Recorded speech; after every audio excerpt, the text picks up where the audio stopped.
I'm just kidding. What is up, guys? We are back with another episode of Q Time, and we have a very special guest with us today. Our own very own Tyler Whitney, otherwise known as Hurriwind. Welcome to the show, Tyler. Thanks for being here. Thank you. Truly an honor and a pleasure. I don't know what episode we're on, but I guess I'm whatever that number is. I think choice. It's 6 or 7, maybe. Oh. Yeah. Okay. Yeah, I know where I'm at on like the list of priorities to get on the show now. Like I was wondering how high the numbers were gonna get. Well, to be fair, you're our second guest. We've only we've had Ben, and that's it. We don't usually have a guest. We just kind of wing it, talk about random shit. Just me and Max. But we're gonna have a wide variety of guests. I mean, obviously we had to have you. I think in the future we're looking at Dwayne, The Rock. He's probably he's gonna be our third, hopefully. Kevin I Hart. I sent out some emails, and yeah, BB. we'll see. But I mean, okay. I'm sure they could make time, right? Yeah, I mean, you already definitely. had Twig on here, so I'm sure Yeah, he set a good exactly. example. You know what the problem is, though, Tyler? We can't make time. Time is always ticking, man. So that saying just makes no sense. That's a lot of wisdom. That's the thing you're going to realize, Tyler, about this guy. Since you teamed with him and since SPL and everything, hopefully I'm pointing in the right direction, but this guy's turned into Socrates, basically, and Socrates, perhaps, sometimes. Yeah. But That's awesome. He is too wise. He's too mature. Maybe for his own good, honestly. Yeah, he used to be a punk. I think That's true. I think it's actually gone too far. So now I'm back on my bull. Okay, but maybe he's not wise enough to, not get blackout drunk and. Really? I guess we can talk about that in a bit. Talk about that in a minute. But we always start off with Tyler. You should know, right? You've watched every episode. Yeah. Of course, I did all my research coming in here. Okay. My people filled me in on the important stuff. And so, like, what do we usually typically start with?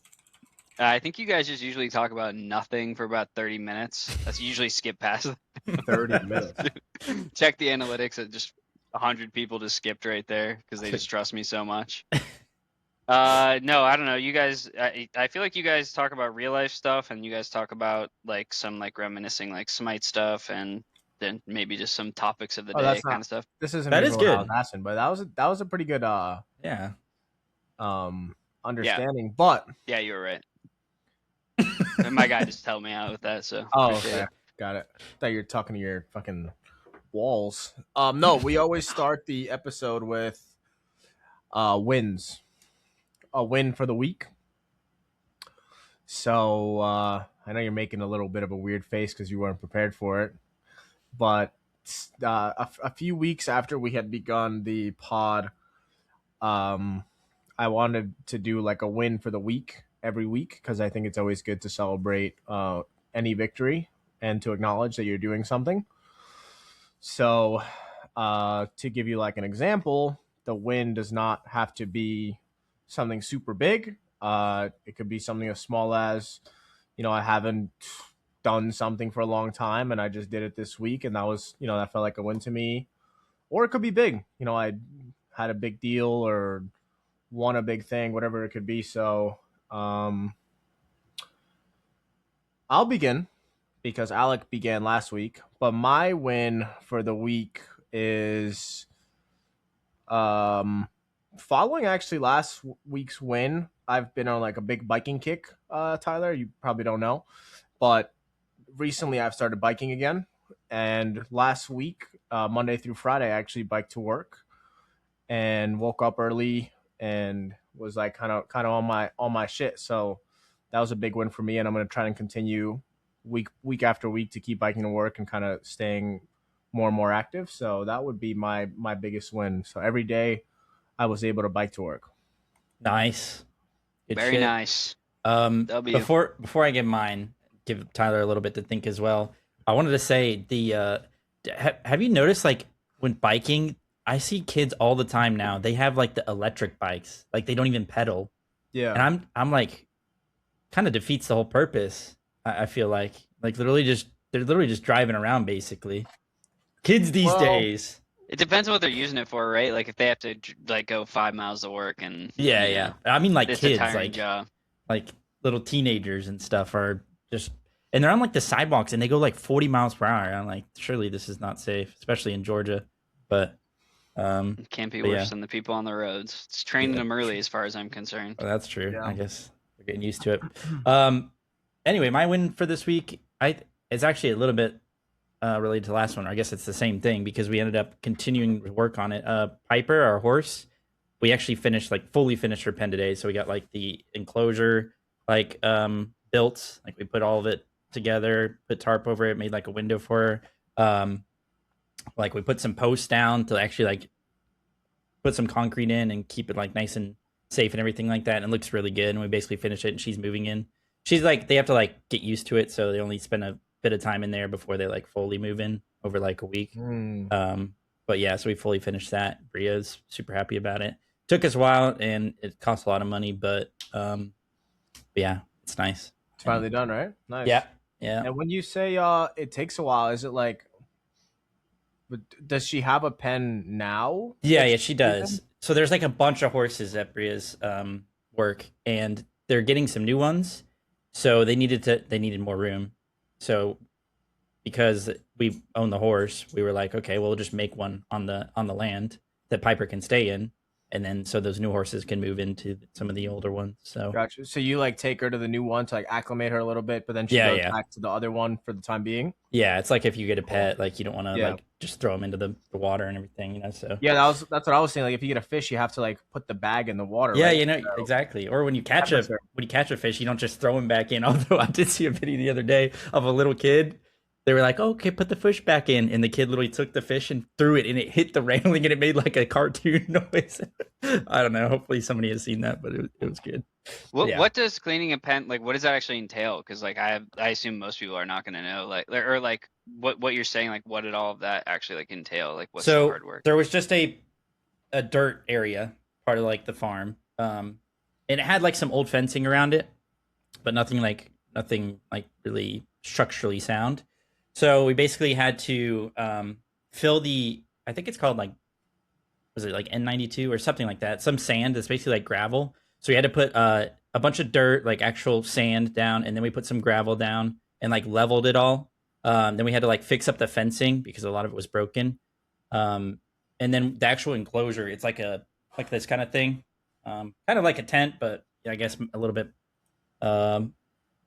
more, I don't know, more stronger, and we had to build that up, and we put tarp over it so it actually like when it rains it'll go down the sides and all that kind of thing. And we set that up, and obviously if there was like a storm or something, it would just fly away. So we had to put like actual wooden posts down with concrete into the ground, dug like 2 feet underground, and put 4 poles around, dug into the ground so that it would all attach to that. And yeah, basically. How do you know to do all that? Like, where do you learn? I was just doing what they needed help with. I think Bria knew a bit. I mean, they've owned this farm where she works for like 30 years, so they've built these kind of things before. Okay. And there was a really helpful guy who works there. His name's Enrique, who is like, he's like the farm hand. He does like basically any job that needs to be done. So I was working a lot with him, and he's just basically telling me what to do a lot of the time. But I also think Bria just like researched a bit, tried to figure out like what exactly would be best to, what kind of sand to use, what kind of like gravel, what's the safest way to do all that stuff. So yeah. Dope. Yeah. It's pretty nice. How about you though, Tyler? What's your W? Yeah, I made another week, just got through another week. I've been going to the gym for almost a month now. I've lost like somewhere between 10 and 15 pounds, and nice. I've been eating much healthier. I don't like snack at all. I've been like actually like paying attention to what I'm eating, counting my calories, and just, I don't know. I've never like fully done it before, but my metabolism, I think, has officially failed me. So I need to actually like do what I'm supposed to do finally. Yeah. So it's not been that hard. I mean, you feel like, I'm sure like if anyone's like done this before, or maybe you've always done it, like I just ate so bad before. Like I just never really cared. Like I just ate what I felt like eating. Yeah. But I just feel like so much better. Like on like, if I slept for like 5 hours and I was like eating like I did before, my whole day was just completely chopped. Like I was so miserable all day. But now like I can be fine in that sleep, and if I get good sleep, actually, like the quality of my day is so much better. Just Yeah. like moving around, like it sounds dumb, but like it's pretty life changing. So hopefully Yeah. I stick with it. No, Oh, I that's agree. good. Yeah, I was saying the same thing actually, T, because like I just said, I've started the whole biking adventure again, and you just feel different when you're actually moving and active every day. For if you're somebody who's not active and you start to become active, the way your body like reacts to that exercise and the constant movement and exposure to like the sun and everything, it's just you feel like a different person. So I would definitely recommend to anybody, if you're not already going to the gym or doing any kind of cardio or just going outside and absorbing the sun, give it a try. I've been trying to do that. That's part of the reason I was trying to just like help with stuff at the farm, because I just want to go outside, because I've been stuck in my room so often that I just want to get some sun. Hopefully you can tell a little bit, maybe. Yeah, Oh, Hopefully. you you look a look little, very handsome. yeah, Oh, thank you. Thank looking a you. Thanks little for giving me the darker. opportunity to Can I get compliment you. a full body little see Yeah, around? after the show for sure. Hmm. No, just That's over on Patreon. You guys can. Yeah, on the do it now. We're OnlyFans. gonna cut this part out, Alec. Oh, okay, Tyler and I okay. will get rid of it. Right. Yeah. So, Um, wow. That's on nice. that note though, Tyler, because we've Max and I have gone through that process quite a bit. We've been really into the fitness industry. Um, like speaking of which, I speaking of like eating healthy and stuff, I've been spam watching this one guy's shorts whenever they come up on my YouTube, and they call him the Sloppenheimer, I knew Sloppinator. You know exactly. who I'm talking about? You know who I'm I've talking about, seen Max? it. Bro, of I've seen course. it He too. makes like basically the same meal every single time. It's like pasta, like beef, and he uses Yeah. cottage cheese and like to make 3 a pounds sauce. going in. Yeah, straight into the pan. Straight in the Honestly, pan. I kind of like watching him, but yeah, it's just speaking of that. Like, what's like something you've like? I don't know if you've done this before, taken it serious. What's something that you kind of like? Maybe it was like a misconception that you've learned so far, or maybe something that like you thought would be harder, but is a lot easier than you expected with like eating Um. healthy or anything Well, like that. fortunately, I used to be like when I was much younger, I used to be a picky eater. But like Yeah, as I got older, and I don't know if everyone knows this, but your taste buds change like pretty constantly throughout your life. So if there are foods that you didn't think you liked before, like I would highly suggest like trying them again or trying them with, maybe new combinations, because it really kind of opens up like what you're willing to try. Like I remember I didn't like tomatoes for the longest time, but now like I like tomatoes, I can put it in stuff. I didn't grow up really eating rice. I know that sounds like crazy in today's day and age, but like I was in a very white family, it was like that meme where you see it's like white, I guess, it's like I don't know, like mashed potatoes and like a cut of chicken or whatever. mushy peas. Yeah, that's what I had growing up. So like I don't know, I just like kind of branched out and tried things that I wasn't sure if I'd like before, and that really opened up my options. I personally like to just do repetition or like meal prep and do like 5 of the same thing. I don't mind just doing the slot bowls or whatever. It's just rice and beef or whatever. I personally don't mind it. It Yeah, tastes good enough to me. And you can kind of mix it up with like sauce or whatever too. So yeah, yeah, just try new stuff. Like don't be afraid to like, I don't know. It doesn't hurt to just spend one, like maybe waste one meal getting something you don't like as much. I don't know. yeah. Speaking of that, as well as like discovering that you would maybe like something that you didn't when you were younger. I feel like I don't want to blame my mom or dad, but maybe they didn't season things correctly, or stuff like that. Like it could have just been that they didn't prepare it in the best way. I mean, you can change the seasonings for things. Like there's so many different things you could do, and it could change the taste completely. Like even for vegetables, like if you just eat, I don't know, like a piece of celery, like it's pretty plain, but you could prepare it in so many different ways to make it taste a lot different. So I definitely feel that. You just don't think about that when you're a kid, right? Like you don't think about like, oh, my mom probably made this wrong or like Yeah, whatever. Like yeah, you just eat. There's probably things you like more, but you don't even. That's not something you have a concept of. Like now that we're the age where a lot of, our friends are like having kids or like, and yeah, like they're just people our age. Like I'm like if I'm a dad, like I don't know the best thing to do with that stuff, right? Like I'm probably gonna make some thing wrong, Some right? slop, Like, some yeah, slop for make the some kid. slop it up, you know. So yeah, Like of dog course. I mean, food for the little one. your parents almost. I'm sure they would be willing to admit that they're like, if they really wanted to, they could have, expanded your palate a little bit more. But Yeah, everyone's just that's the problem. You're just so tired. Like that's the thing. Like yeah. It's not like I having blame this a them. normal job, like that was the biggest thing. Is like it was originally just get through the day, you know, and just like you wipe out at the end, and eventually once you get more used to it, you can add on like the gym and other stuff at the end. But it's like when your parents came home, they're like, I'm tired, like I don't want to do anything, I don't want to drive you to your baseball practice. I'm thinking like someday I was at work, I had to stay late in there for 10 hours and I got to go home and okay, now I got to drive my kid to baseball for 20 minutes away and then I got to go Yeah, get him 20 minutes away or watch his game. Like And make there's not food enough and time. Yeah, do like this. yeah, I just, it's Yeah. tough. it definitely is. But a lot. One more thing. I mean, we didn't plan this. I just since you were talking about it, is there any like advice or any like tip that you would give to someone that is trying to lose weight? Some maybe like a hack or a trick that you've personally Ye- used? yeah, so for me, you have to know like where your comfort level is. I think if you like overshoot too much in something that's not going to be sustainable for you, which is something I'd done in the past, and I would like give up faster. It wouldn't be that I would give up. I would just there'd be some inconvenience, and I would skip for a couple of days, and I would get out of the habit, and it would just end.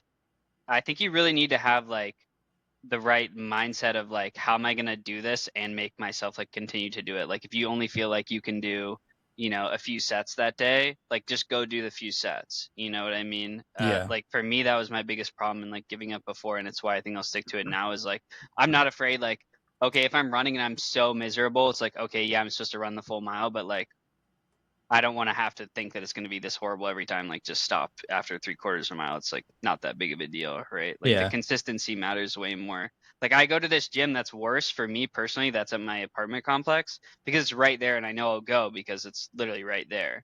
Whereas before, I was driving out of my way to go to a gym, and I was like, do I really want to get in my car and drive over there? So yeah, I think some people like me, you might need to really limit yourself and do things that you know that you have the ability to stick to, even if it's less than the ideal amount.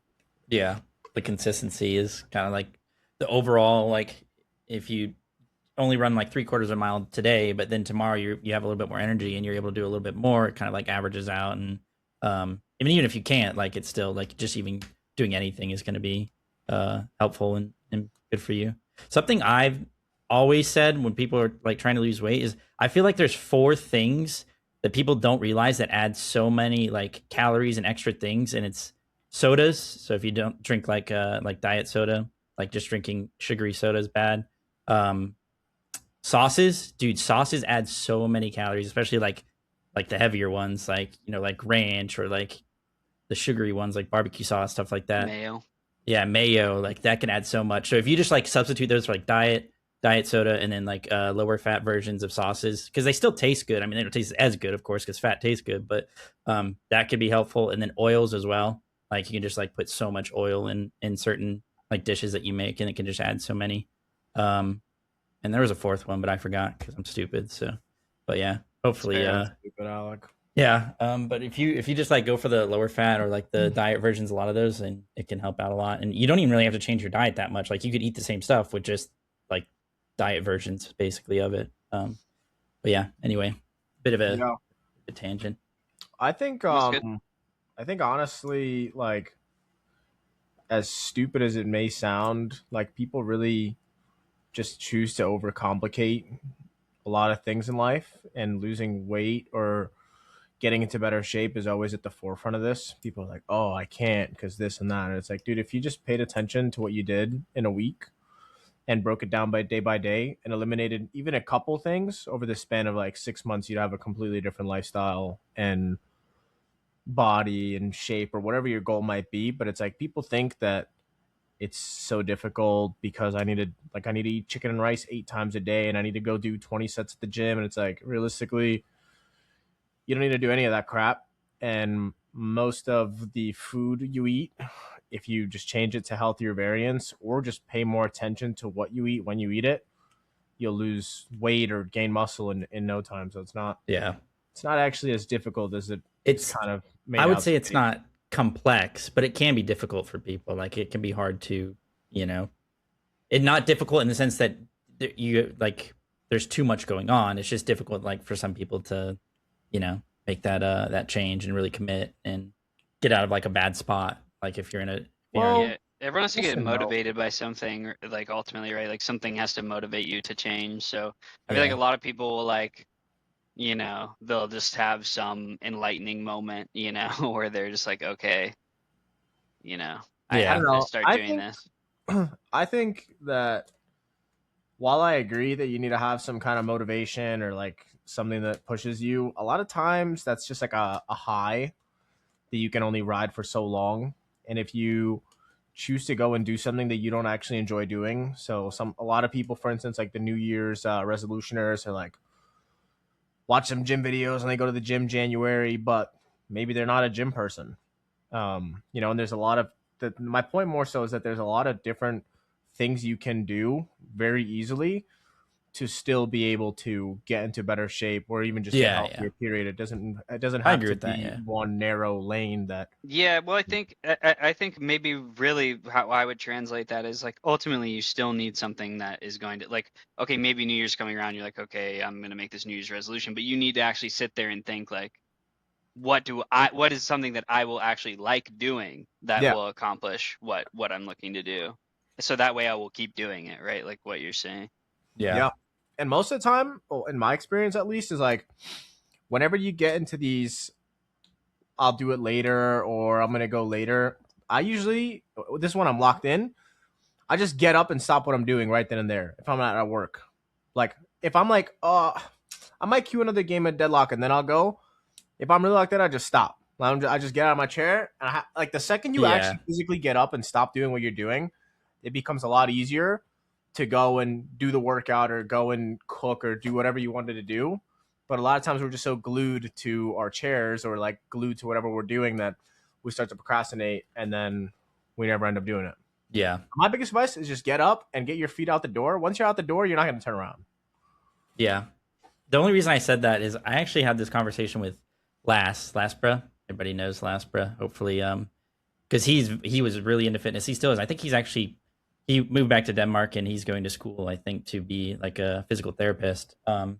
But we had this long conversation about this one time because he was basically of the mindset that if you can just go to the gym sometime, like anybody can go to the gym and it'll make them better and make them feel better. And while I do think that it like exercising and stuff like that will make you feel better, I think sometimes people are in such a bad spot or a dark spot where they feel like they don't even deserve to feel better. You know what I mean? Or they don't deserve to like get better. So sometimes it can be difficult to even get out of that like spot where they can't even make the decision to do something better for themselves. You know what I mean?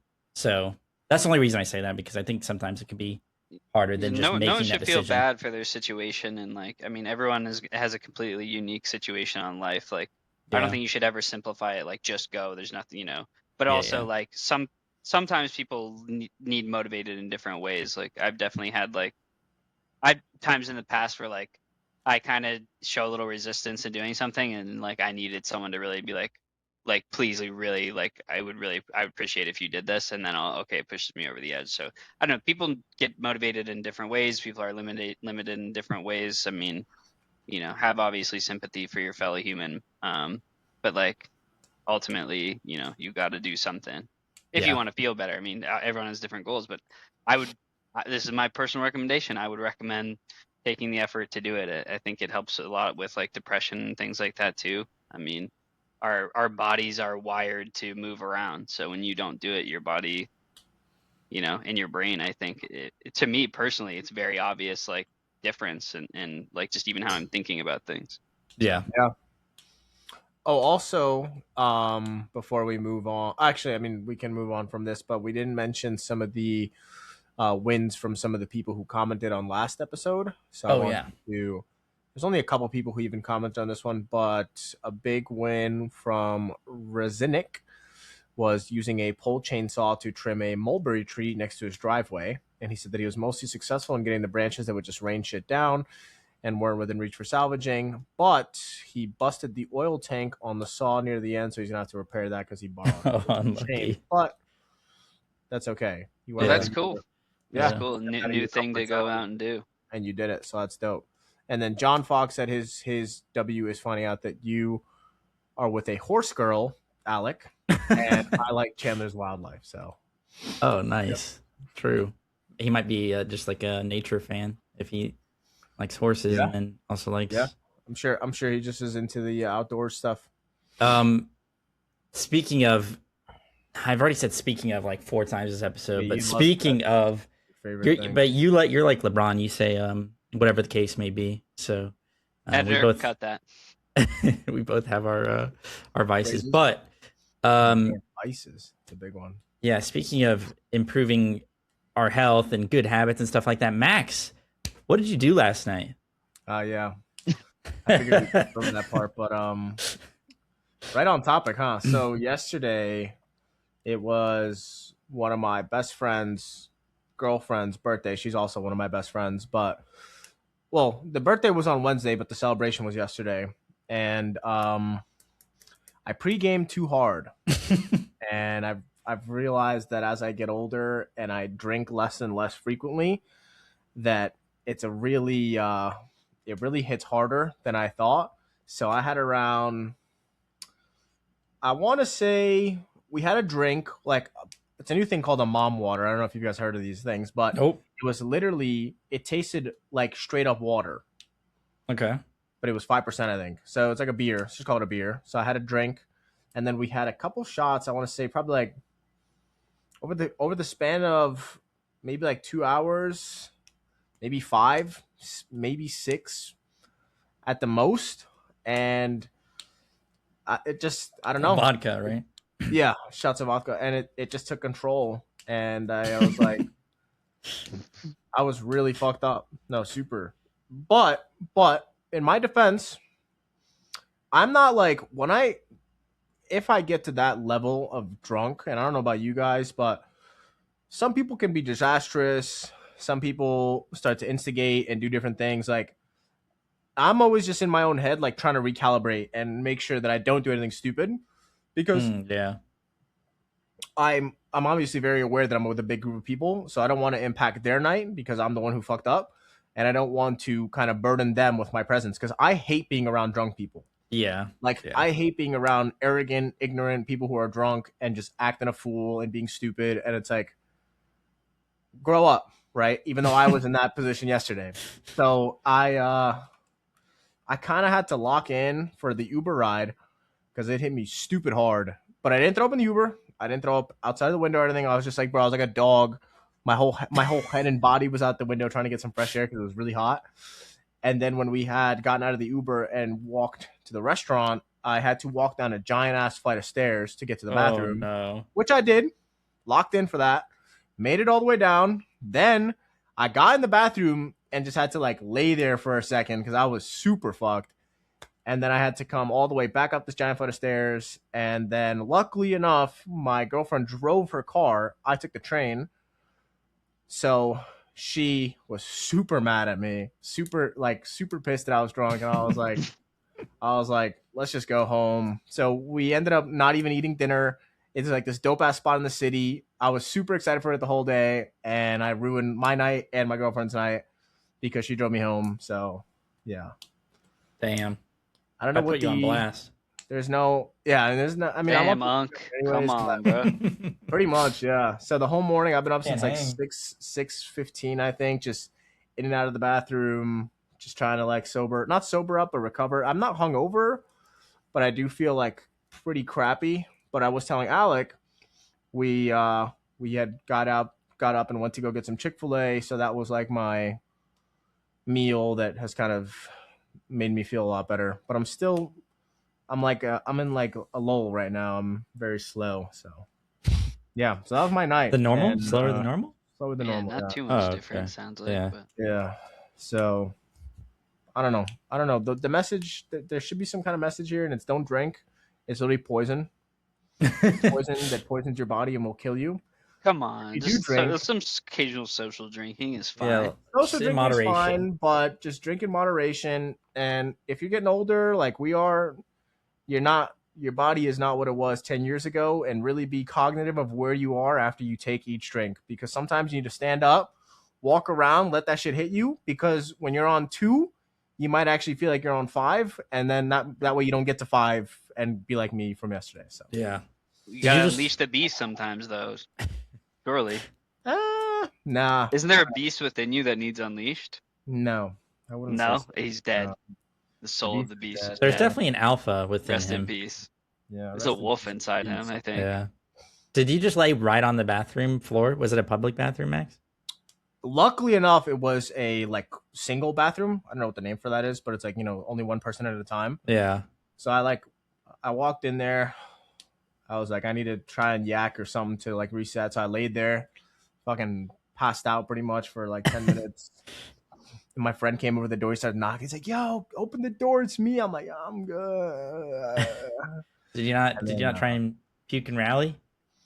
Nah, I was too far gone. Like, and the problem is like, it really, really took control fully, because that's what I would usually do. Like, if I'm not super gone, I would puke and rally, or yak and rally. That's what we call it, right? And I would just go yak, clean up, like freshen up, throw some cold water on my face, and then go out there and eat and just chill and have fun. But yeah, no, it's too much. Also, like I said, I really did not want to embarrass anybody, or B, like trouble the group at all, like with myself. So I was like, let me just get myself in a position to get to a car and go home, and then I'll figure out the rest when I'm there. So yeah, you're lucky. You played on a full EU team, but when I played with those Dignitas guys, it was just full shame every night from everybody, like just completely off the wall. Like, no. I know we probably don't want to get into drinking stories, but there was one time when we went to a bar with Slaney, and I blacked out pretty early at the bar, and Slaney said to me, apparently I kept up with him the whole night. He said, "No one has ever done that." He said, "You're the first person who's ever done that." I think I was full drunk for the entire next day and maybe the morning after that. Like, oh my God. And the Uber ride home, I had to, like Harry said, I had to get the Uber driver to put me on the side of the road. I was literally on the side of the road with my Uber parked, and I was like on my hands and knees, like puking on the side of the road. Yeah, that'll happen. And Fred, there was some. Maybe I shouldn't say this. I'm going to, just because who cares? But I was there with all the dig guys, and I went to the bathroom, and there was some other girl that, like, I guess she like joked like, "Oh, I'm gonna follow him to the bathroom," or whatever. I'm blacked out. I swear I don't think anything like had happened, but Fred just thought it was the funniest thing ever, and he was literally crying, laughing, telling me about it the next morning. He was just saying, like, he was like, "Dude, what? I've never seen it like this side of you." He's like, "We're at the bar. There's a girl falling into the bathroom. Like, what's going on?" I'm like, I literally didn't remember anything. I was completely full blacked out. Like, I blacked out like 2 shots in at the bar, and I was like, these guys really do not like. And they're like, "Okay, next day, let's do it again." I'm like, holy shit, dude! Like, no, there's no way. How the fuck are these guys doing this? If I ever drink, like, even like, not even like blackout drunk, but just drink a good amount, like the next day I feel it so hard. I'm just like, I don't know how people can drink consecutive days back to back. Like, it just, I don't see how people do it. Yeah, don't do it. It's bad. It's fine. You can share the drunken stories. I have a good one with our previous guest, Ben. It was like a Halloween party that I think it was at the King's house, whatever, the British boys, and there was a Halloween party, and a bunch of people were there, basically like a decent amount of SPL players, and it was a fun night and everything. But we decided to go to IHOP at like 3 a.m. or 2 a.m, and we have like a table of like 20 people at 2 a.m, and Ben's sitting next to me, and Ben is like, he is blackout drunk, like he doesn't even know what's going on. And probably like 30 minutes into sitting down, Ben just throws up on the table, like on the IHOP table. And I'm like, I feel so bad for him, because I know that he's the same situation where he probably doesn't want people to feel like ashamed of him. You know what I mean? So Yeah. I'm there cleaning up his throw up at like 2 a.m. in IHOP, and he's literally just laying like on there's like a booth or something. I think he was like laying on the table in the booth and just like, but yeah, but that's what we do for our friends. We clean up their throw up in an IHOP at 2 a.m. So Dude, as I've gotten older, when I was younger, like you couldn't pay me to do that. yeah, But as I've gotten older, like if any of my guys or like if we're hanging out like with their girls or if there's like if anybody is in a shitty spot and they yak or whatever happens, like bro, you just gotta yeah. help them, give them some water, clean them up, clean up after them. Like like you said, that's what you should be doing But for the people you care about. I also felt bad for we have like a waitress who's working at 2 a.m. She has 20 people come Yeah, in. One of them throws up on the table. Like I was like, I'm not gonna make her deal with this. Like I'm just gonna clean it all up and make, because I like no, 100%. imagine Yeah. being that. Like that would actually be the worst. So Yeah. Yeah, I can imagine it's probably still not ideal, but that definitely helps that she didn't have to yeah, do yeah, that. no, definitely, yeah. And that's like the usual fucking. That's like what happens at 2 a.m. at Yeah. those places, Waffle House, IHOP, like some Yeah, that ship has to be so bad. stupid event. We've been to Waffle House in the middle of the night quite a lot in Georgia. Yeah, we used to go all the time, dude. Yeah. Remember when The only thing open.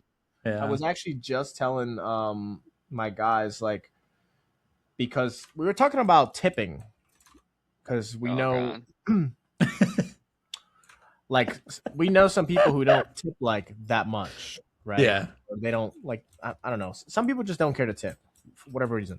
Mhm. And I was saying how like we were actually the complete opposite, especially for people that we saw frequently. And there was that one guy he worked like I don't remember if you remember like 3 shifts back to back to back, Yeah. something like that. The like super tall dude. Yeah. And we ended up giving him like I think $100 or something, and he was so appreciative of it. I was like, dude, when I have more money than I need, well, you'll never have enough money, I guess, but like when I feel like I have enough that I'm okay to bless somebody or like help somebody out, then I always will.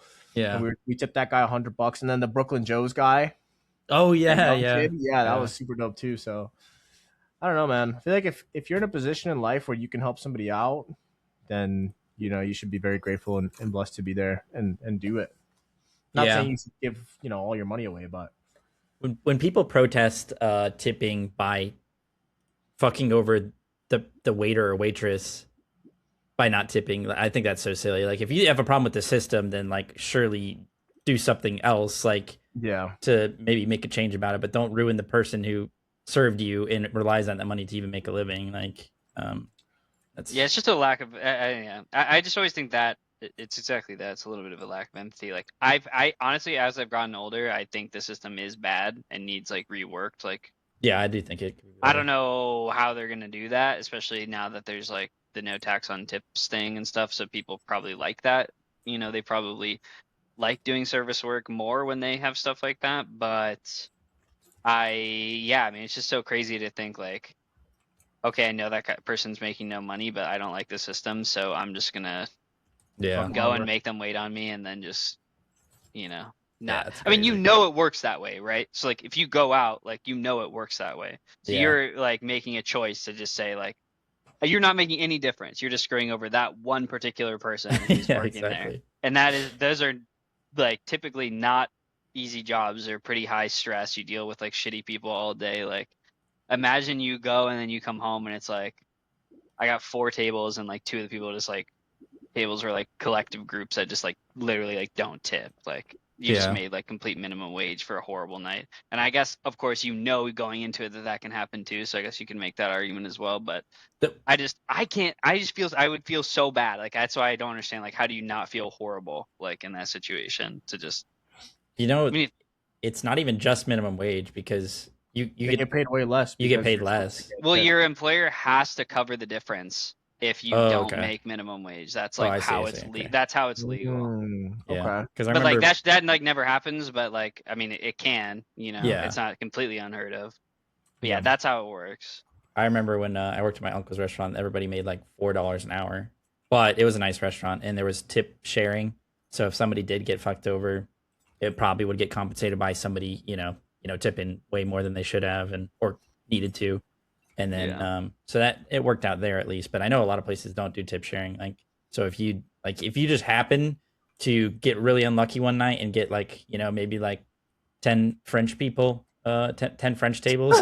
French 10 Kenny people. Kuskas. Yeah, and then maybe a few other Europeans who decided that they hate our system, then you might just be screwed. But Yeah, I had a legendary crash out back in the day yeah, against it. It was like adapting and them who were like tweeting about how they like don't tip and they think it's like stupid system and stuff. And I was like, don't go on social media and tell everyone who comes here like to not tip. Like imagine like yeah, we go to like an event, right? Like we have worlds and like we go out to eat and they're like, oh, you're from that event. Like fuck you because we just had 40 European people coming here and not they didn't tip a dime yesterday. Like they know yeah. before we even sit down, so they just give us the worst service ever. They Spit spit. our food. Yeah, Yeah. But Yeah. you got to budget it in, unfortunately, if you're traveling to the States, if you want to be, courteous. If you want to be an asshole and just stick to your guns thinking you're making point, then by all means, We'll yeah, get some legislative changes hopefully someday and it'll In the fix near it. future,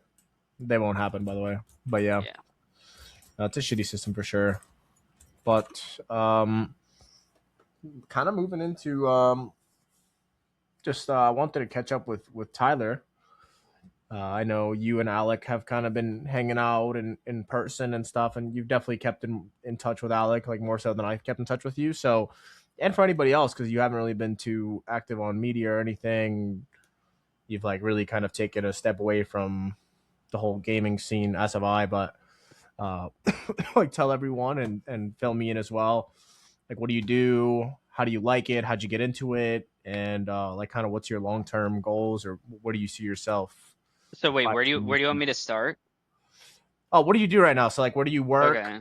maybe like How'd you begin working there? Like, essentially, after. just like, go ahead. I was just gonna say maybe like after SPL ended, Yeah, yeah. what happened What next? yeah, pretty much. Okay, after SPL ended, I needed to make money, so I personally didn't win a big tournament that like netted me enough money to be like super comfortable. I have a very supportive family at the end of the day, and I have a good degree, but I didn't have the reserves to just like not do anything, like not for that long. So I just streamed in my free time to make a little bit of money, but like streaming even just a couple years ago is like really tough to make money unless you're like have deals or you already like super well established or like a bunch of other things. And it's also a lot of like work to put out like quality stuff. And then I would also like I tried to DoorDash here a little bit, but it's actually like just so the way it's set up is so bad. So I did that for a little bit while I was job hunting. I got a job about like a few months after. I got a job at a jewelry company. My jewelry company is called Star Gems. You're more than welcome to look it up. It's a wholesale jewelry company. We sell to retailers, so no, I cannot get something for you unless you're like a personal close friend of mine. Um, or if I do give something to you, I technically have to mark you up based on what it is because that's how it works. But yeah, my company, we make literally and like we basically can make anything that you can think of essentially in jewelry. Like if you have the idea, we know how to make it basically. And now, even though I knew literally nothing about jewelry, I still do not wear jewelry. I pretty much know just about everything there is to know about jewelry. Gemstones is really complicated. So if you ask me about gemstones, like you really need to like get an education for that. Like I know a good bit, but um, you need to know a lot about that. But yeah, I've been working there now like 2.5 years. I've done very well for myself. I've put in a lot of extra hours. I make a pretty respectable amount of money now, and I'm pretty content. I'm hoping, I'm not to. There's no like monetary goal necessarily, but I'd like to make a little bit more and be comfortable, and then I could probably make that amount of money my whole life. Well, who knows actually, because gas costs $8 a gallon some places in our Yeah. country, but things are going pretty well. I still live in an apartment. I'd like to have a house hopefully in the next like few years or so. Um, This the man can original help you with plan. that. Hmm. I was probably on a faster track to getting some things. Unfortunately, I did split up with my ex, uh, who we were together for 6 years, who was going to graduate and start making money. So, that was just unfortunate. So now I'm set back a little bit because of that. not that, her money's my money necessarily, but you're supposed to be a team when you're in a relationship, right? Hmm. Um, so yeah, but I'm doing well in my job. I'm like here in Georgia. I probably wouldn't have stayed in Georgia if it wasn't for being with who's now my ex, who also lived in Georgia. I probably would have moved probably back to Ohio. Mm. But Georgia, weather-wise, is way better than Ohio, so I'm kind of glad about that a little bit because Ohio gets pretty gray and miserable most of the year. But yeah, no, I've basically been doing that in my free time. I just play other games. I'm really like Alec and I hang out. I'm really big into movies and TV shows and like just games in general and Yep. anime. Um, so yeah, I found as I've gotten older, I found a very like artistic mediums to be very close to my heart to like keep me like motivated in things. So other people, like I feel like Alec is kind of I don't know if he's always been that way. He's certainly kind of grown into that too. So I really kind of vibe with, people that like to take meaning out away from things, I guess, and just really any art form. But I typically like, yeah, watching things and playing things too. So I get a big kick out of watching people play games I really liked or watch shows again that I really liked.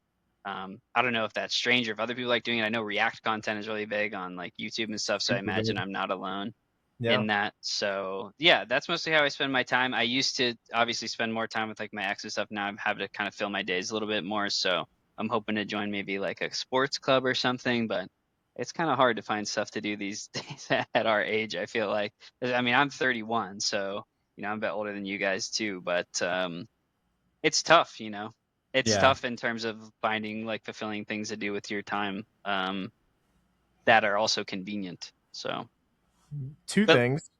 Oh, sorry. Do you have something yeah, I else? was gonna say life is good. I mean, life is good. Everything's like my family's doing well, and um, you know, I was fortunate enough to have put in the work for my degree before Smite ended, and so yeah, I was lucky to get a job. I know the job market's like pretty horrible for everyone Mhm. right now.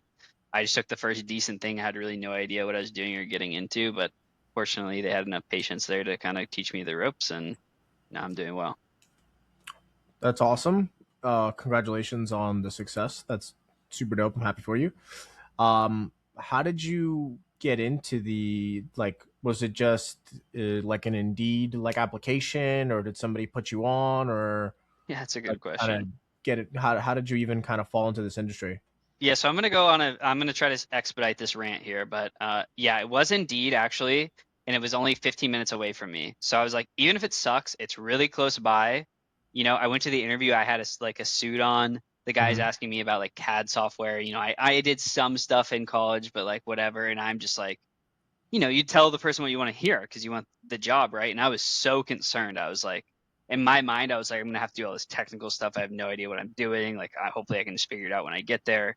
The Indeed application, like, it's just so useless. Like, it actually doesn't Yeah. properly describe what you're doing at all. And then I got in there and like I'm answering emails. Like, I have access to the information I need like easily. Like, it is like stressful. There's a lot of things going on. Like I'm basically a sales engineer, so I'm calling like jewelry stores and like figuring out like what they want and maintaining relationships and things like that. It's not overly complicated. You could, in my opinion, I could have never gotten my degree and been completely fine at this job. Hmm. So, and I feel like a lot of jobs are that way, which is like, I know that the degree isn't necessarily supposed to teach you exactly what you're supposed to use in your work, but I feel like most people I know, the actual stuff they use in their degree, like even engineers, is not like, it's such a small percentage of what you do at work, and you could have easily have learned it at the work site. So, Yeah.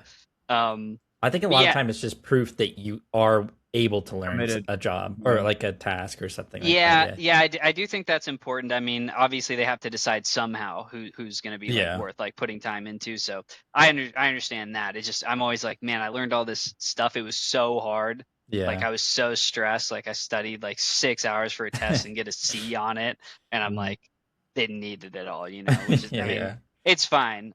Some people do, and I'm sure it's, you could argue it's not a waste of time, but really what I wanted to kind of actually pinpoint on this rant is my dad is a pretty successful guy. He knows another guy that works at a company like his, and he was like, hey, I'm going to put you in contact with these guys. It's going to be, it's nepotism. They're going to give you interviews. I did 5 interviews for this place, and it was just basically them saying like, oh, you seem good, like, but I'm gonna hand you to this guy, maybe he has something for you. I'm gonna hand you to this guy, maybe he has something for you. At the end of the day, they're like, well, we don't really have something for you right now. We can maybe get to you in the future. And then I reach out to them. I was super patient. I reached out to them like 6 months later, and then they're like, well, we have something, but you're gonna need to move to like Florida. And I'm like, Mhm. well, at Check the time the- now I could technically do it, but before I couldn't because my ex was here. But like, what is that system? Like, just tell me you don't make me go through all these interviews. Like, I'm having to like schedule out time in my day. Like, when you have a job and you're trying to interview for another job, they interview during work hours. So you have to like sneak out during lunch or come in late and you have to say Yeah. you have a dentist appointment or whatever. Like, it's a big pain in the ass. I had to do it 5 times. Like, Yeah. I'm really whatever. And they're like, well, we don't have anything. And I've heard so many people give similar stories like this. Like, I think they're just trying to hit quotas on saying that they did interview people. You know what I mean? It's Like possible. Yeah. HR or whatever. So their systems are kind of like causing this to happen, or like maybe they get rewards or kickbacks from like some tax whatever, or like Indeed whatever, or some like recruiting company whatever. Someone's trying to Yeah. fulfill some contract. But for the rest of us, regular people who are just trying to get a job, it is a complete runaround. And I'm here sitting here thinking, oh, like I'm finally gonna benefit from nepotism. Like like this job would be so good for me. I don't even care like that Mhm. this is happening to me. But realistically, like I was not immune to this whole runaround process that was happening. So yeah, it just sucks so bad. I feel so bad for some people. Like you see all the boomers like just work hard or whatever. Like you're just complaining Forehead. for no reason. Get a roommate Work or hard whatever. forehead. No, just work hard forehead. The getting a roommate thing is so crazy to me. Like they always say the getting the roommate thing, and it's like, okay, like you could get a roommate, but that's not a simple situation. Like there's so many like complex things happening there. Like who am I living with? Are they gonna allow me to like sign multiple people on this? A lot of companies that apartment companies or places sell condos or whatever, they don't want to sign the multiple people. It's multiple liabilities. And like what happens if someone dips out and the other person can't pay the other person or whatever? Like they don't like doing that. So it's not that simple. It's so Yeah. much more complicated than that. How are you gonna have a relationship when you're sharing a small space with 4 people? Like it's so out of touch. I don't know. Like I understand that they haven't lived these experiences, but and I'm not gonna sit here and say my life is harder than anyone else's because I'm like blessed as a human being. But I mean, just be realistic, right? Like, just look around you, like, ask someone, talk to a human being. You'll see, like, the situations that we're living in. Yeah, no, 100%. Also, what's gotten kind of even worse, kind of with AI. Now AI has taken over a couple of layers, especially on the job recruiting space. So, like, for instance, my cousin, he retired super early from his job, so he was just looking to get another job to like kill the time in the day, make some money while he's doing it. And I think he went same thing with like similar to you, but like through like 6 or 7 different interviews, and the first few are literally just AI. Like you're just speaking with like an AI agent, and they're just trying to get some information out of you, and then they just bounce you to the next person like a week later. So I can't imagine. I'm sure it's super inconvenient, especially like you said, if you're already currently working and like looking to upgrade or looking to move away from the job you're at, you have to do 7 interviews for a potential yes that's probably a no. And half of it isn't even speaking with humans or giving any like insightful information about yourself or any information about the kind of the description of the job. So it's I tough. Yeah. I can relate to this actually pretty heavily with the jobs and the AI and all that. The other day, I was at Bojangles, and the speaker, like the drive-through person, was just a robot. I was ordering through a robot and an AI, and I told him I want like I want some chicken tendies, I want this, and I was like, can I get some ranch and buffalo sauce? And then the AI was like, can you repeat the sauce? And I was like, yeah, can I get some ranch and some buffalo sauce? And then the AI was like, can you repeat the sauce? And I did it again, and then it didn't respond. And then I sat there for 3 minutes, and it just didn't say anything. So then I drove around to the window, and I was like, "Your robot broke." And they were like, "Okay, can you come inside?" So yeah, that's how I can relate personally by having speaking to an AI through a Bojangles drive-through. Yeah. So are we processing Bojangles now? Yeah, basically. Fuck Bojangles.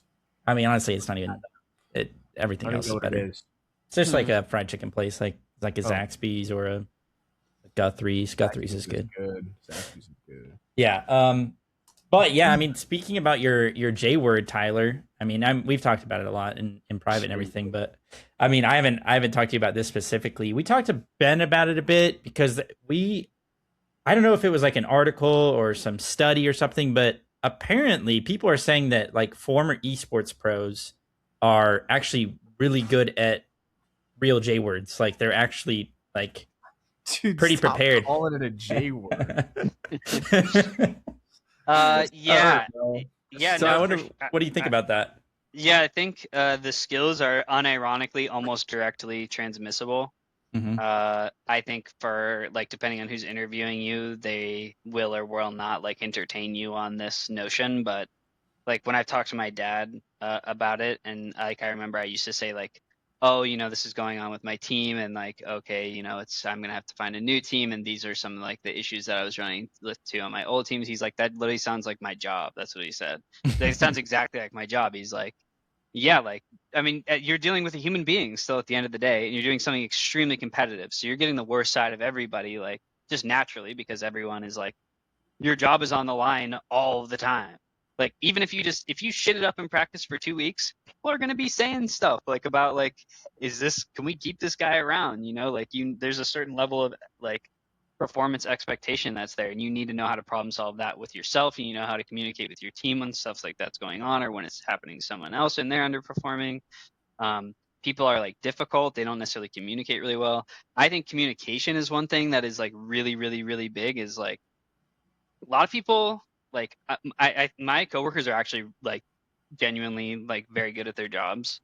Like I would say I'm very lucky to have good coworkers. But in general, I feel like communication is something that like a lot of people do not have a strong ability for. Like they're willing to like let things sit sometimes, and people want answers right away. Yeah. People are not very good at multitasking. I really wasn't that good at multitasking before this job. I will say like it was something that I think I struggled in, and something I've improved on now. But being able to like handle and like organize multiple tasks, like certain things are more important than other things, and knowing how to prioritize where everything goes, and also just being able to talk to other people. Like I don't know, I know like some of the younger generation had like COVID happen and some other things going on, and so maybe their communication abilities are a little bit stunted because of that.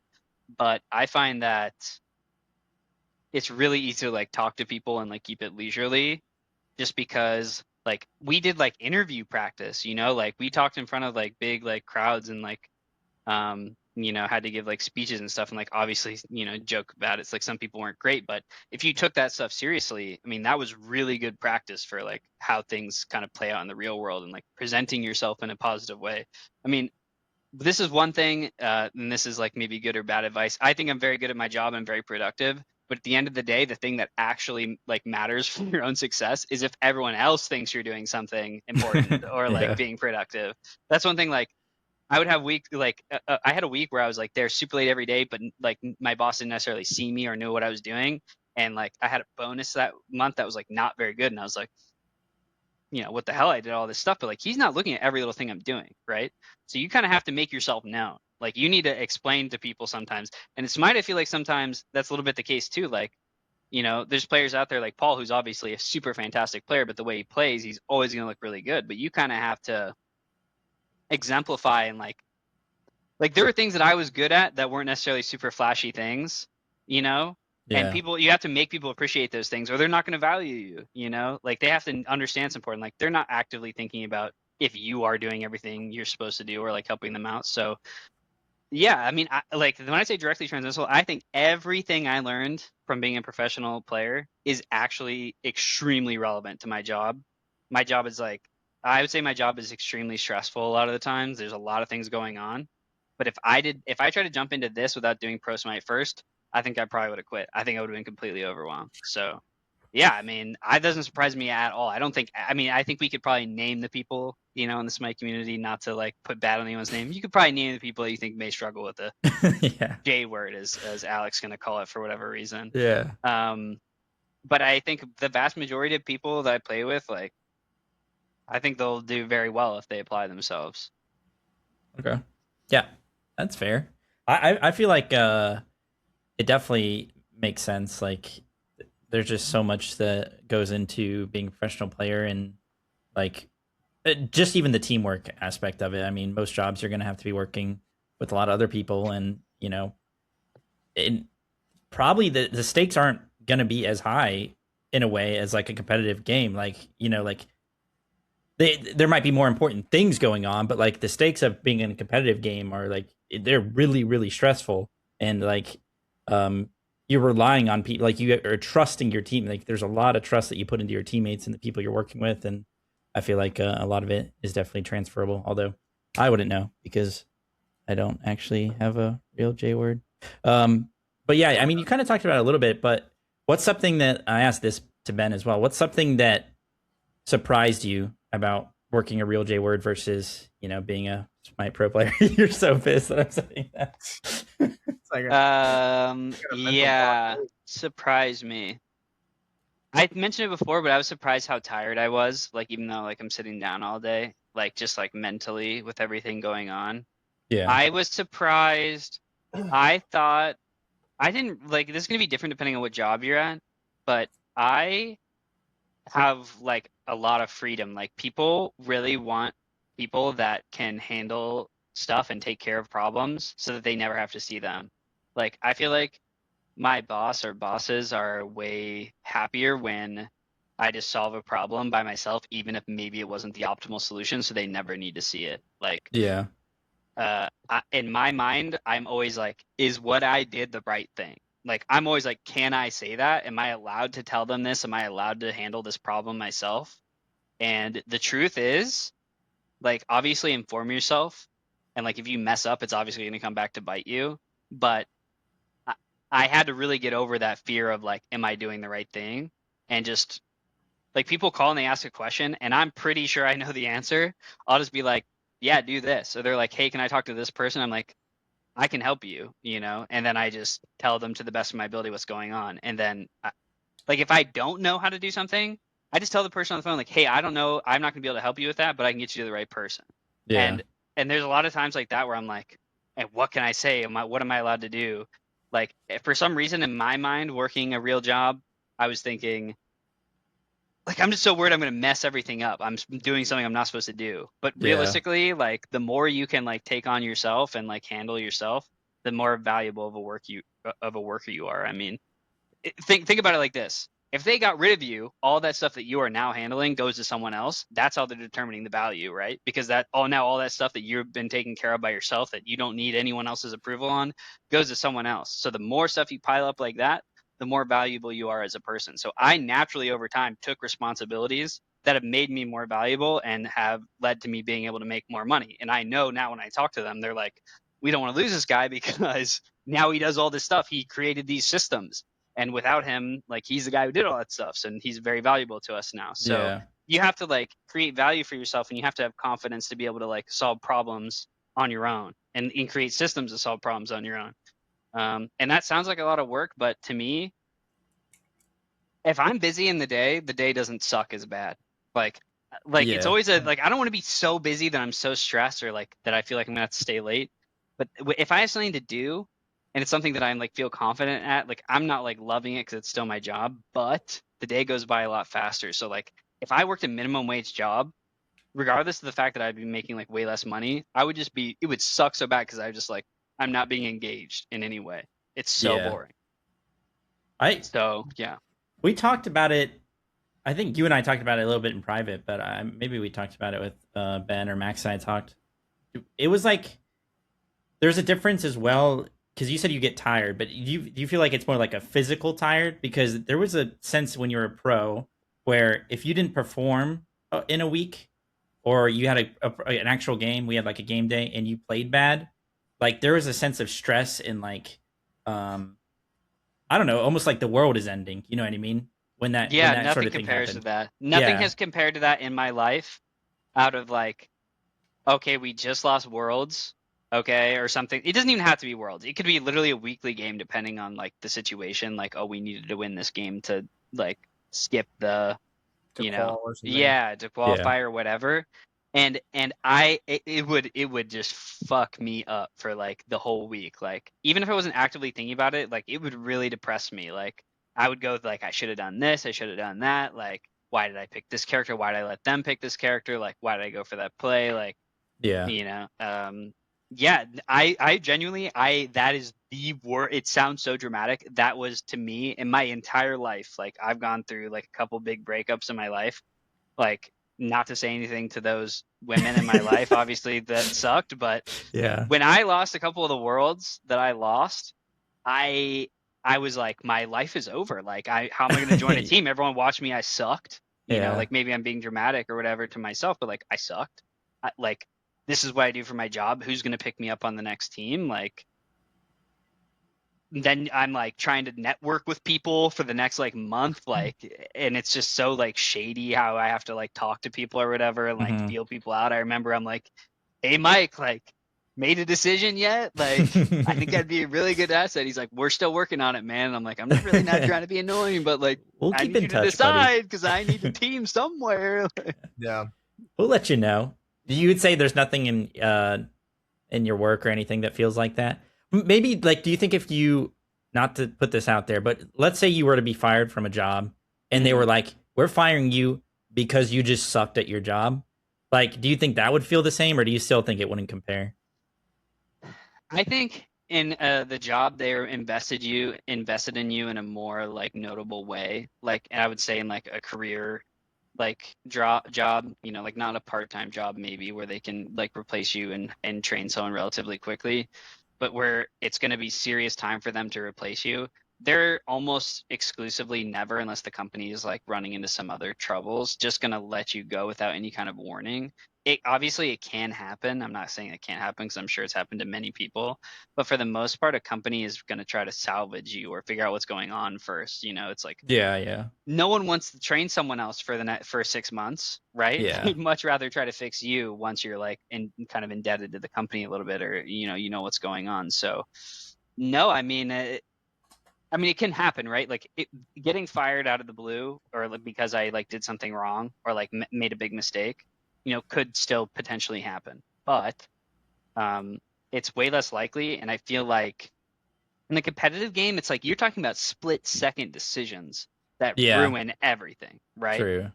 Like it's like something that like in a job, like you're not making split second decisions, right? You're like you have time to kind of ruminate and consider what you're doing. So like if Yeah, you're being careful, that level of like tragedy, it takes a lot more like incompetence to have something like that happen. yeah. And plus, there's probably, I mean, there's not thousands of people watching that are like judging you for everything you Yeah, do. So that's the other that thing adds too, to dude. it. Dude, everyone just it's like pretty privilege except for it's good player privilege.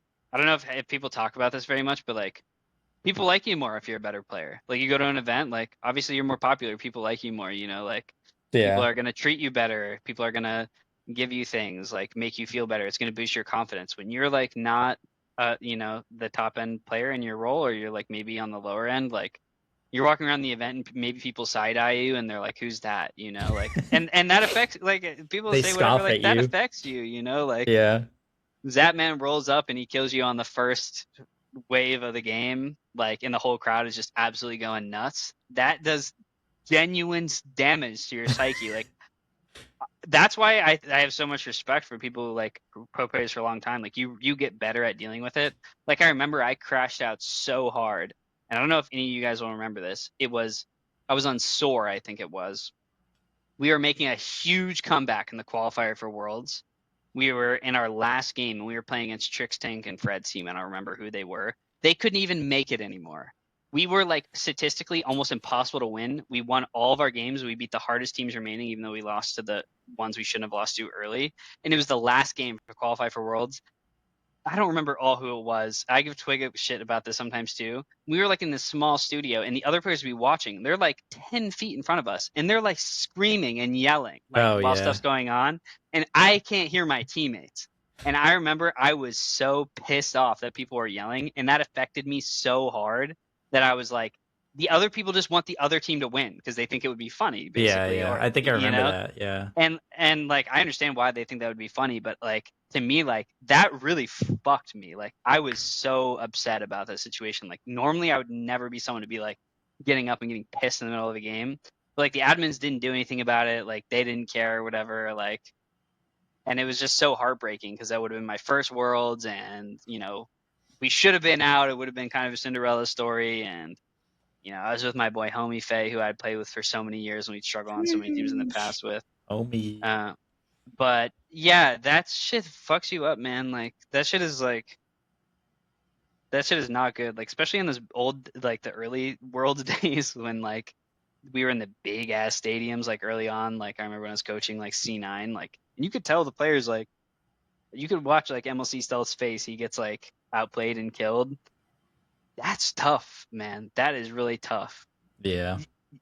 You guys, I bet you guys think about it too. When you guys watch like pro sports, is it not your first thought sometimes when someone gets like clowned on to like lose the game?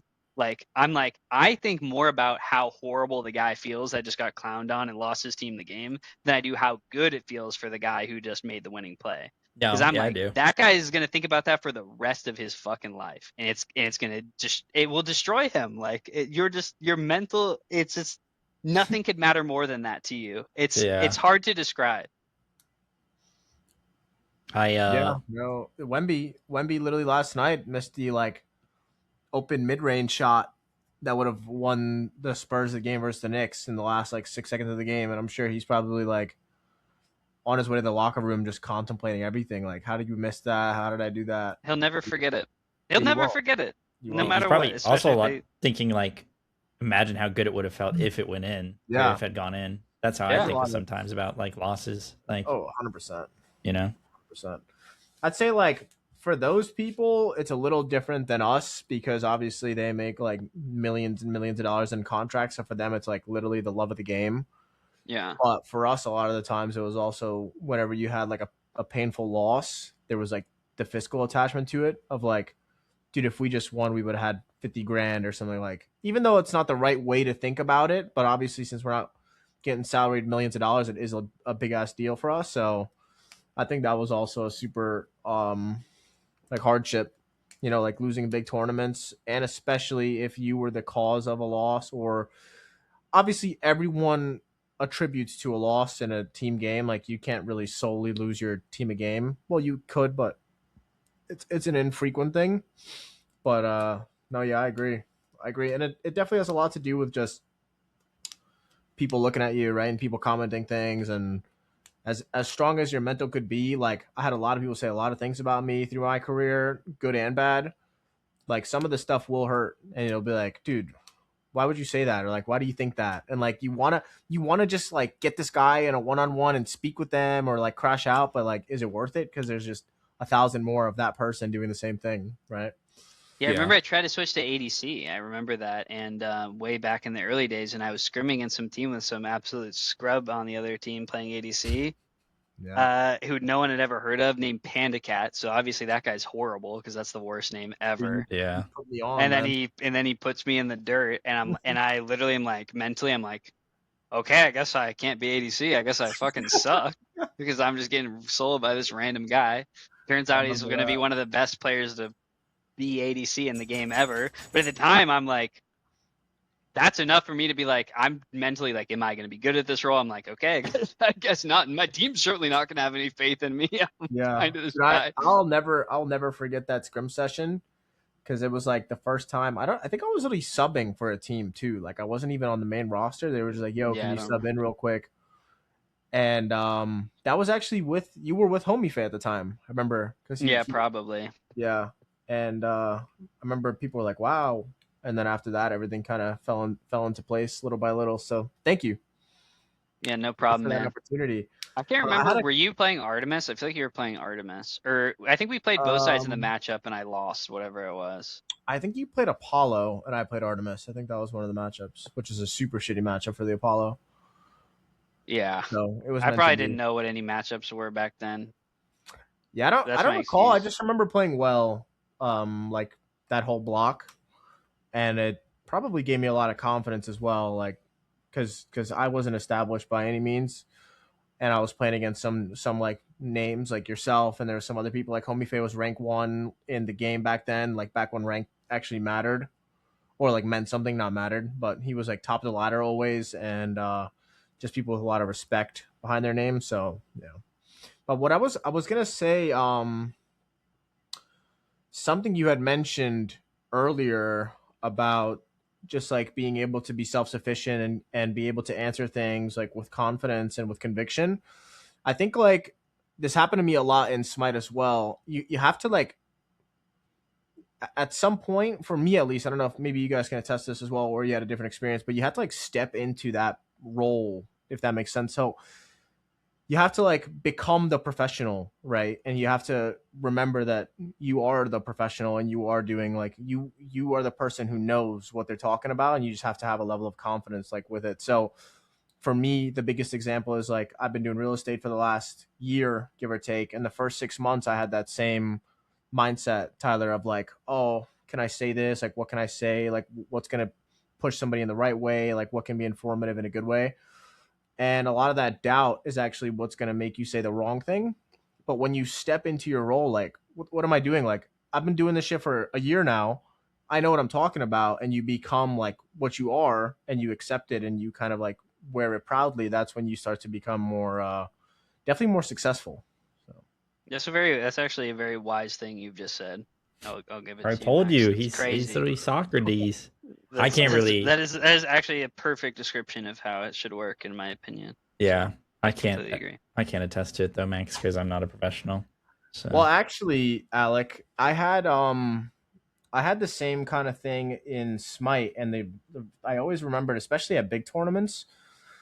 Okay. For me, there was like a break-in period almost, where the first game that I ever played in that tournament, I was on autopilot for a certain amount of time until I like snapped into it. You know what I'm saying? Like, I don't know if you guys ever had this feeling, but yeah, I would be doing things and I felt like I'm not doing it with my head. I'm just doing it because I've done it so much that I'm just doing it automatically. And I would have to like snap into the atmosphere and become like the player that I am. But if I didn't have that mental, like, I guess, acknowledgement of like, wait, this is serious. I'm at a big tournament. There's a lot on the line here and I have to do well and like get into the player like kind of mindset, then I think I could have done a lot worse at a lot of 100%, dude. 100%. You lock it. Like, you have a good play like early in the set, and you're like zoned in, and it like works out.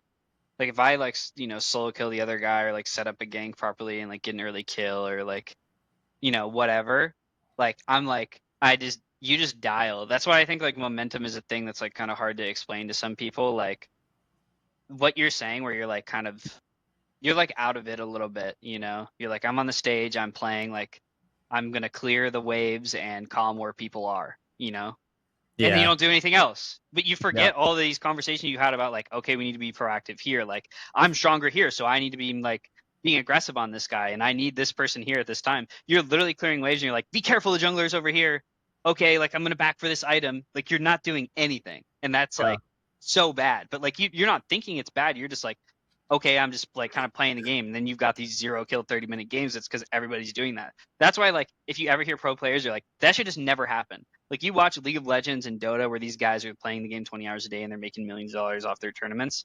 Those guys never, ever, ever, ever, ever do that. They're constantly getting kills and being aggressive around the map because it's never the correct play to sit there. But a lot of times I swear, like, we just zone out and you're just like, okay, I'm not doing anything wrong necessarily. But then you play against a good team and they're invading this buff and then they're invading that buff, and you maybe kill one guy over here, you commit like 3 people on them because everyone's getting excited trying to kill them, and they're taking your whole jungle on the other side of the map. Like, you're like, that's how you're supposed to play, and you know it.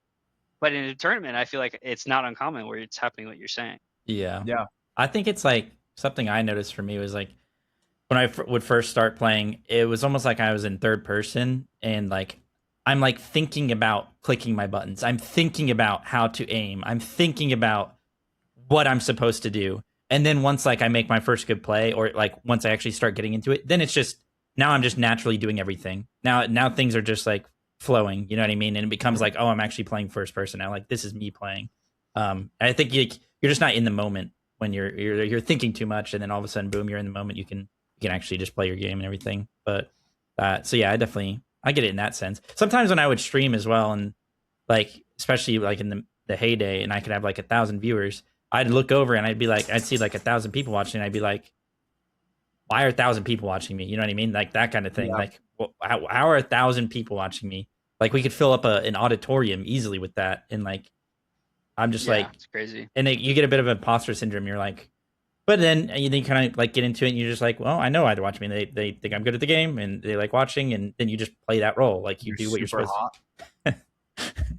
And maybe partly that, but yeah. So you just like I do understand it in that sense, where you kind of just fill the role that people are expecting of you, and do it Yeah. well. No, I always like, and especially once I started noticing that I was doing it, I would like, for the next tournament, I would make sure that I caught on early. But sometimes it literally felt like an out of body experience. Like I'm almost like standing over my own shoulder, just watching me do things, and I'm not doing anything wrong, but I'm just not doing anything. Yeah. Like I'm just very autopilot-y, and then I'll be like, let me lock in, let me go do the things that I want to do or like need to do or like no, I can do. But I think that probably happens to a lot of people. So I mean, just definitely got to make sure you're always where your 2 feet are, right? Especially because nowadays with attention spans and people are just they can't focus on one thing. But I think it's super important to like stay grounded, especially if you're doing something serious or working on like a big thing, that you got to remember that you are where your 2 feet are, not where your mind is at. So Yeah. You always have the players in the games or like moments, I swear. Like in my mind, I think back to it and someone will be like, dude, what the fuck are you talking about? Like, wait for the wave. Like, just what the fuck are you doing? Get the fuck over here. Like, and you're like, and sometimes think back then, I'll be like, yeah, we probably would have lost the game if that guy didn't say that. Like, I Yeah. just like someone was completely autopiloting. It's autopiloting. Like, I remember we lost against you guys at Worlds, and like Steve was like, tank the Phoenix, and Haddix and I could have easily been like, no, why the fuck would we do that? Like the wave is coming. Like why would we've done this a million times. And Haddix and I are after like, yeah, I'm not sure how you should do that, but like why did I knew that in practice I would have been like, no, I'm not doing that. But because like I'm like, oh, he's like being like, he's taking charge in this moment, and I just forget who I am. I'm like, okay, that's my role. I'm taking the Phoenix. But like I know I wasn't supposed to do that. But then I think of all these moments where someone was like, no, don't go for that fucking wave. Get the fuck over here and do Fire Giant right now. Like, what the fuck are you talking about? And you're like, but it's like you're just like, oh shit, like, I'm fucking here, like playing the game, like yeah. You gotta snap into it, dude. That happened a lot. We used to have to do that with. Honestly, it used to always just be junglers, because junglers would always try to take every opportunity they can to go do not what they were supposed to do, and you would always be like, you'd have to micromanage some of them and be like, dude, we're gonna do this and we need you here for that. Like you can't go fuck off and do whatever else you see, because people have like a natural route that they run a lot.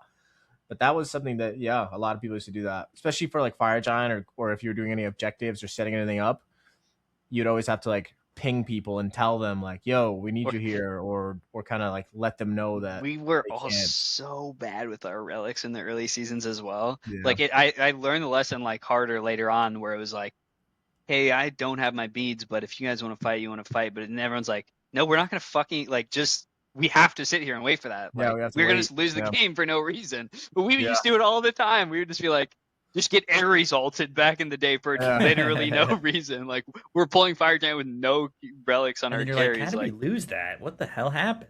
Yeah, back in the day, we'd be like, no, I didn't have my beads. And someone would be like, oh, well, you missed your Apollo 1 on that guy who's running away, and we would have, it would have been fine, DJ Pernicus style. I love DJ. He's a great player, but he would always do like little like micromanage things like that. DJ plays Deadlock, by the way. I don't know if you guys knew that. Yeah, he does. He actually messaged me about it a while ago. Yeah, I think he's just now becoming a doctor. He's doing his residency. He's not even a doctor yet. He's close. Takes so long. It's actually so fucked up. Well, he's trying to be a plastic surgeon as well. So yeah. Well, that's what? Yeah. No, you're. What were you gonna say? Right. I'm just saying that you said the same. Like he's a. All right, never mind. Well, no, it's given his like specific. Yeah, I'm saying he's specifically trying to become a surgeon, and a surgeon is pretty. It's even like harder to be a surgeon. Yeah, all the doctors in the comments are going to be going nuts after that. Yeah, we have a lot of doctor viewers actually. It's kind of highbrow. I believe it. Pretty high IQ audience. Yeah, we have a few astrophysicists, doctors. I think a couple presidents actually watch as well. Yeah, the good ones. The good ones, depending on like your Should opinion. We get into it? Yeah, let's get into it. Right now, we're already almost an hour and a half in. Let's start talking about politics. No, talk about politics. I do want to talk about a couple more things and play just a game with Tyler and Max. But we talked about it a little bit, but we kind of forgot. But last week Tyler and I went and saw a movie. We went and saw Mhm. Backrooms, and I think the same day, right, Max? You saw Literally Obsession. 10 minutes. So we Yeah, both 10 minutes. saw, yeah, we both saw the two hot movies right now, the two hot horror movies that are both made by young directors. And I wanted to hear your thoughts on, huh? The way you worded that just sounded An like it was like a ad? porn title or something. Oh yeah. Hot movies hosted by young directors. Like, Oh, a porn excuse title. me. Yeah, Yeah, I was yeah. like, Um, no. So, um, to be honest, I had like a lot of preconceived notion going into it because I had like some people tell me it was really good, some people tell me it was really bad. Some people were like, I didn't even know what it was until my girlfriend was like, "We have to see this movie. Every couple is seeing, and you're not gonna be able to look at me the same." Like that's what they're saying. I don't know how much you guys know about it, but I think honestly, I think it was good. I don't think it was great, like rewatchable great, but I think what really the only reason it was good is because the cast was so talented.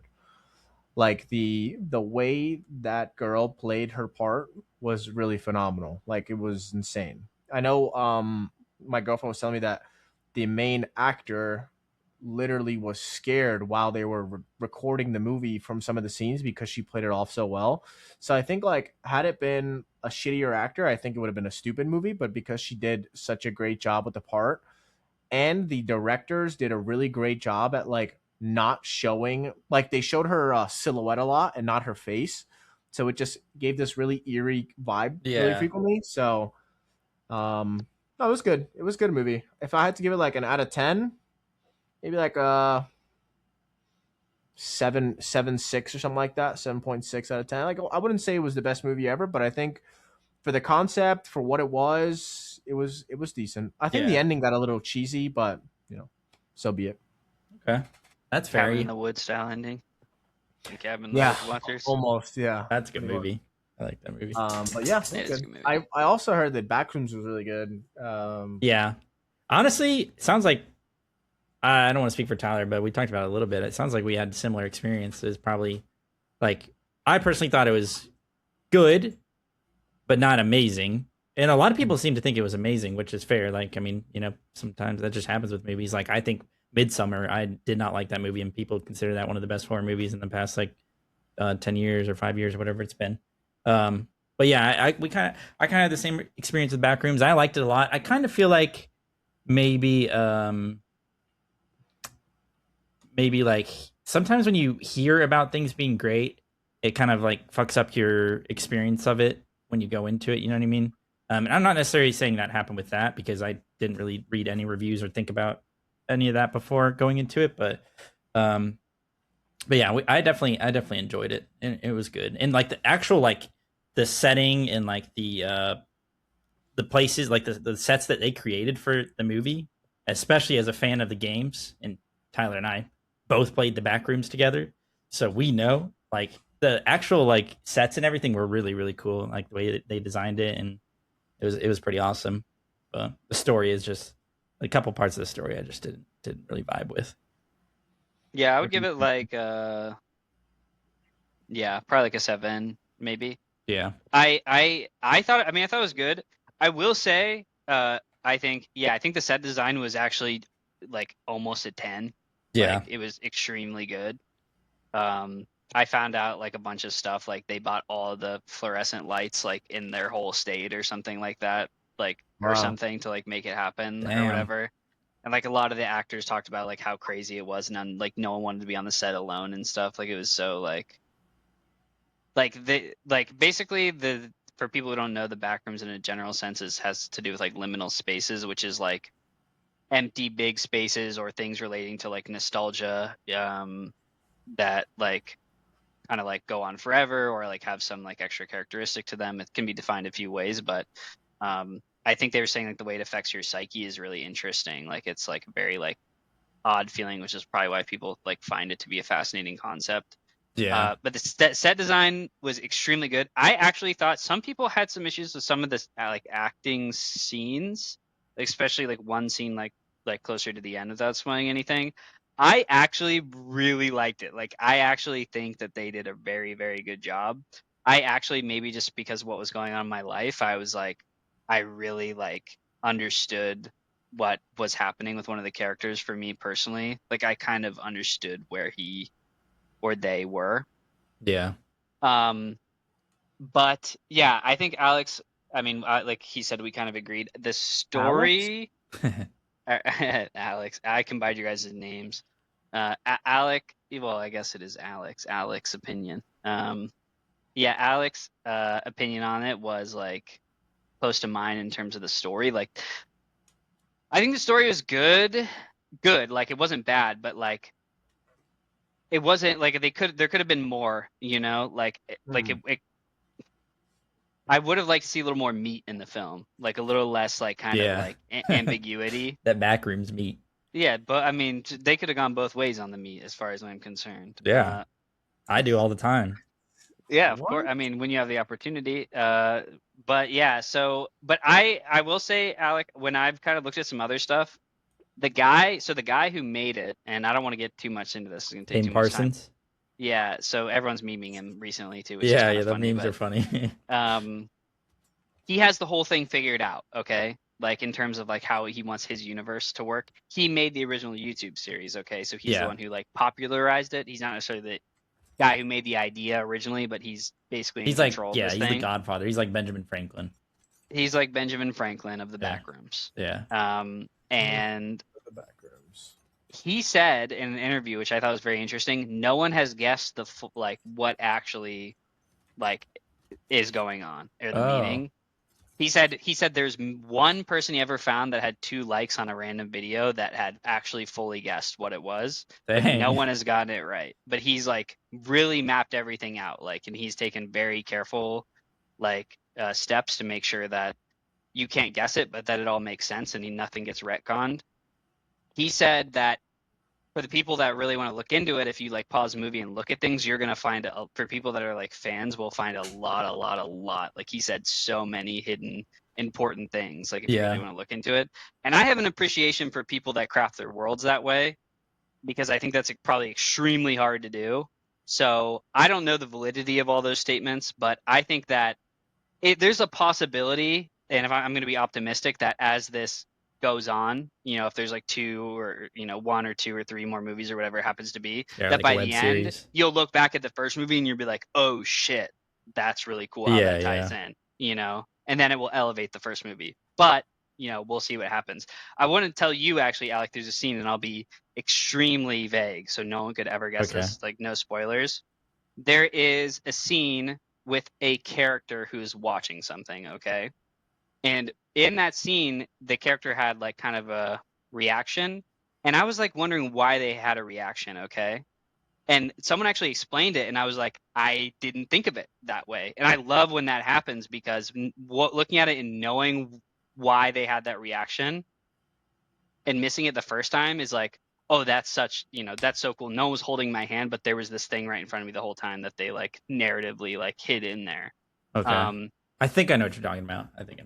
There were a couple things. I didn't realize it. Yeah. So I love when stuff like that happens. So to me, I think it was maybe slightly better on that aspect than some other things, but time will tell. Yeah, there were a few things like that where I learned about it because one of my other friends had saw it, and he looked up everything about it, and he explained a couple things that I didn't catch on viewing. So that deepened my appreciation for it a bit more. But a lot of times for me, when it's like a song or a movie or a TV show, it's just like my initial feeling after seeing it that I kind of stick with, because it's like, like I could go back and read a million reviews and explanations of something, but like if I wasn't in the moment, I just didn't have as much fun as I wanted to, then that's kind of how I like take it. You know what I mean? Yeah, I sent it to you on Discord too, so you can see if it was the same thing. Okay, let me see.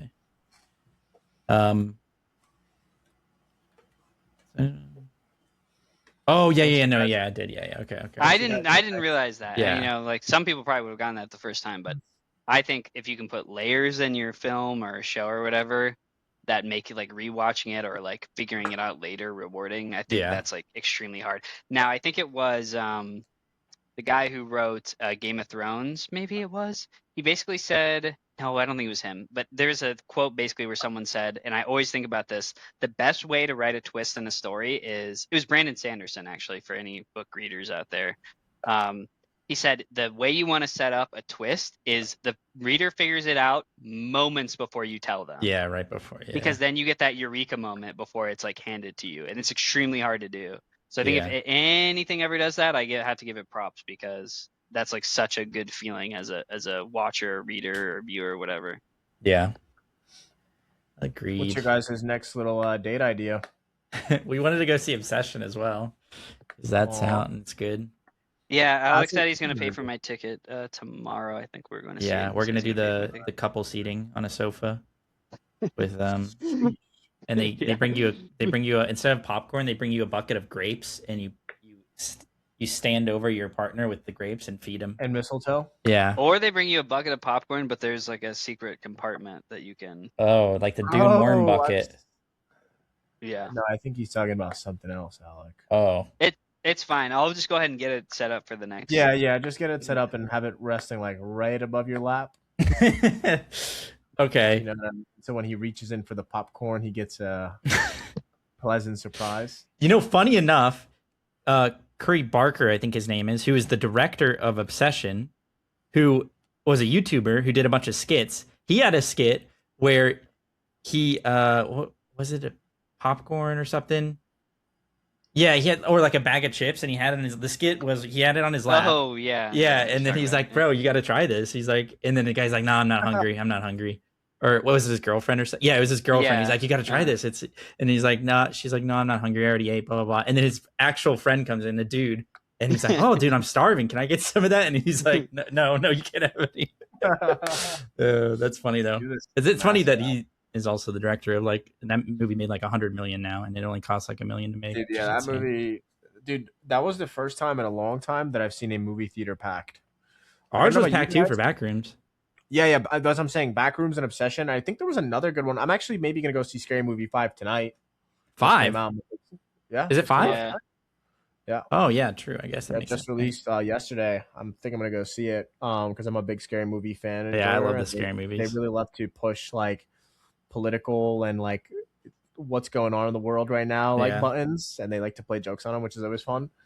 But yeah, that was the first time I've ever seen, not the first time, but the first time in a long time I've seen like a lot of people at the theater. Like there must have been like 50 kids like in front of me, and like people sitting in the seating area, which is typically empty. Apparently it was I think AMC said it was their highest like I don't know what the word would be, like attendance. Sales. Yeah, highest attendance in like 6 or 7 years. Oh my god. No. But yeah, apparently. I mean, since before COVID, obsolete, bro. Movie theaters are like they're not obsolete, obviously, but they're becoming more and more obsolete.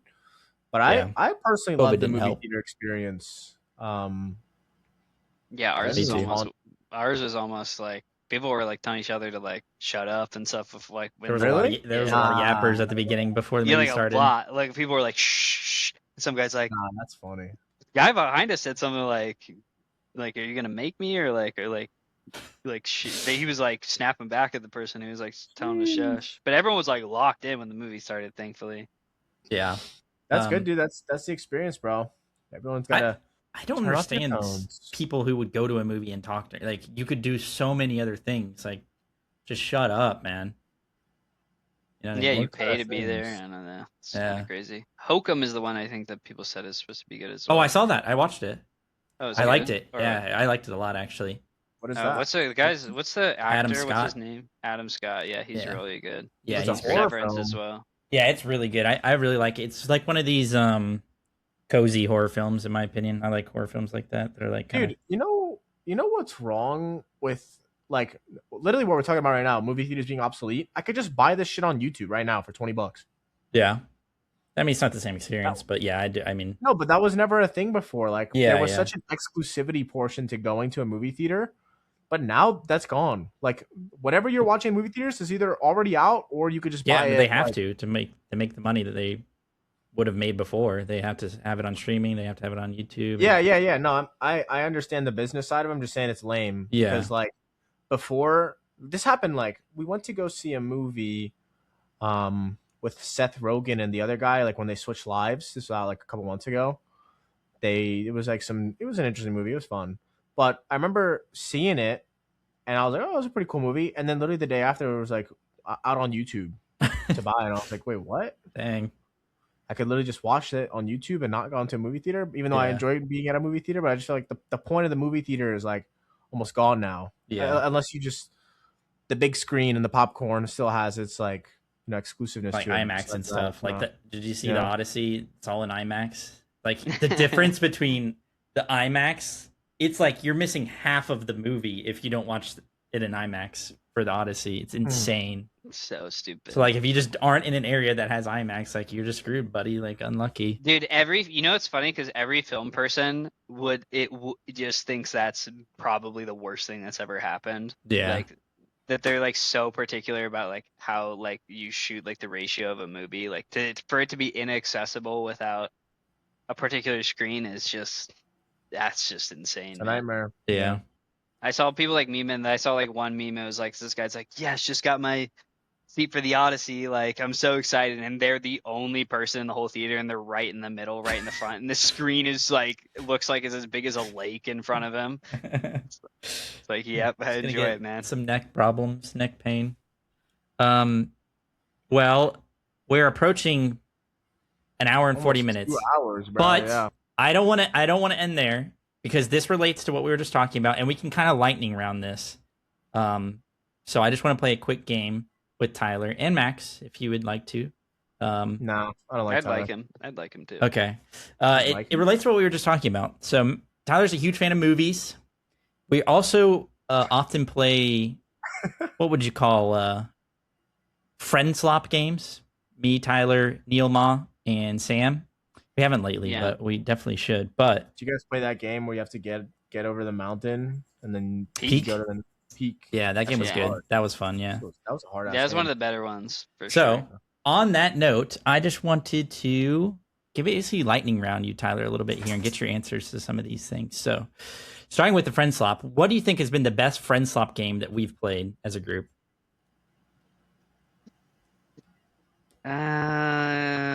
I don't remember them all. Peak, maybe? I mean, yeah, it's lightning round, right? I would just say peak. What are even the other ones? I mean, we got like Human Fall Flat. We got like Repo, the Lethal Company. Lethal Company's so goated. I mean, even like the back rooms, some of the horror games we played. What was that one where it was like? I don't know. We got them probably the most value out of Human Fall Flat, but that's kind of just like a hangout and talking kind of game. Yeah. As far as like the actual gameplay, like Peak was good. We got a lot of value out of the back. It's like clips, funny clips. Definitely was like Lethal Company, and that Backrooms game was actually like surprisingly good. Yeah, there were a bunch of like fun. really like engaging levels or whatever, like actually spooking people. So probably one of those. Okay, that's fair. All right. And like I said, you love movies. I love movies. What do you think is the most overrated movie ever? The most overrated. I actually think I know your answer. Ever? Mm-hmm. Like when you say overrated, like that's something that people think is a really good movie, and it's like not quite as good as they say. Yeah, or like that, or like a super highly rated movie, 98% on Rotten Tomatoes, but really it's just kind of like art slop. It's so hard. Like there's just so many movies. Yeah, you know. How many? I thought I knew your answer for this. What does it start with? What did you think it was going to be? C. I don't know what you're thinking. CK. CK. Yeah. What? Those are the first two. Those of the two words. Yes. Calvin Klein? You hate Calvin Klein? No. I was thinking you were gonna say like Dark Knight or something. Wait 2 minutes. No. Please. Yeah, I don't know what you're thinking of. I mean, this is really crazy because I really love these movies, but I think let me look at something really quick. Wait, tell me what you think mine was gonna be. I thought you were gonna say Citizen Kane. Citizen Kane is overrated. It is like they just did some cool things, but like the actual movie is like has a lot of problems in my opinion. I thought there was another really old one that you had to watch for film school that you were like, this is just, you just thought it was miserable. There were quite a few of them that I watched that were like kind of like that. Like, I mean, I watched movies from the 1920s. Huh? Oh, Inglourious Basterds is actually one. How did you know that? I thought Dude, that. I actually have no idea, That's a but poll. That's crazy that's an because elite that film. actually is because I really like the director for that, Quentin Tarantino. Tarantino. I like almost all of his movies.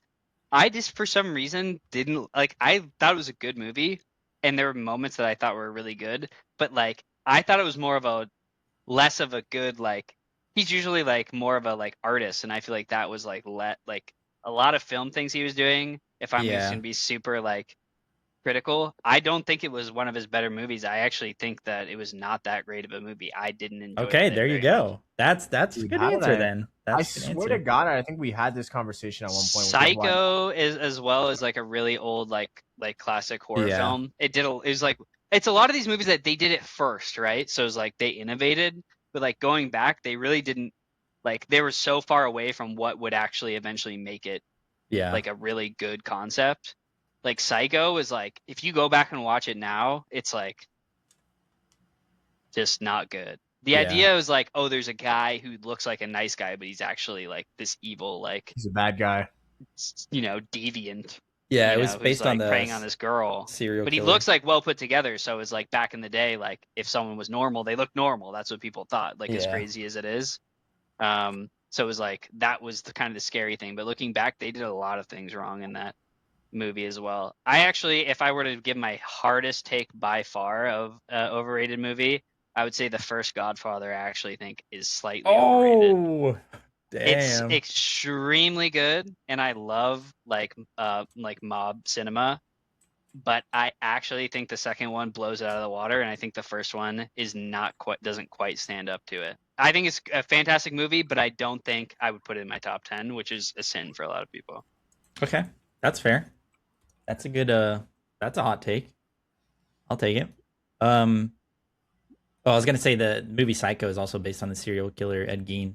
It was like Yeah. Mm-hmm. we actually learned that recently in Savannah. We went to like a horror museum, like a dark museum, I guess you could say. Anyway, okay, so the opposite of that, what do you think is the most underrated movie ever? It's probably my favorite movie, which is Grand Budapest Hotel. Or it's Okay. one of my favorite movies. No Country for Old Men is not underrated. That's my favorite movie. Okay. But Grand Budapest Hotel is my second favorite movie. And I think it's incredibly underrated. I think it's Wes Anderson's best movie by like a good Not good Fantastic bit. Mr. Fox? Fantastic Mr. Fox is also really good. Fantastic Mr. Fox is probably my second favorite, and then the Royal Tenenbaums. But it's just a masterpiece. I mean the characters, the commentary on what's going on, like I love when a character they don't need to tell me anything about the character. I know exactly like what's going on. Like I know exactly who they are. Like I also like how like the guys that are like really cool, and this is like woke 1 million for me, but the guys that are really cool are not like super manly guys, but like they're very cool, Yeah, like yeah. they're very like respectable, like to me like ideal man. Like they even have there's a scene in that movie where there's like a really like crazy looking guy and he looks like he's like super evil, like he's got a big scar on his face, and then one of the main characters does something nice for him, and the guy like helps him out later in like a very like endearing way, and like how they actually show it and film it is really cool, but also I love that like I love that idea, like I love the idea of like how they build up the characters and what they mean and stuff. And I think a lot of people, it kind of comes off as like kind of a funny, like kind of sometimes like corny movie, which I totally understand, but I think it's way underrated because of that. Okay. Mm. How about what's the best movie you've seen in the past 5-ish years? Chainsaw Man movie. That's good. That's a good God shout. loves anime. You love it. Along those It's same so good. It's Yeah, so it good. It's actually is unbelievably amazing. good. Yeah. I don't know if it is the best in the 5 years. I don't remember everything I've seen, but it's your favorite, right? incredibly good. Yeah, I mean it's so good. Yeah. I think Chainsaw Man is probably my favorite like anime series, behind Vinland Saga. Okay. Okay, along those same lines, what anime do you think would make the best movie live adaptation?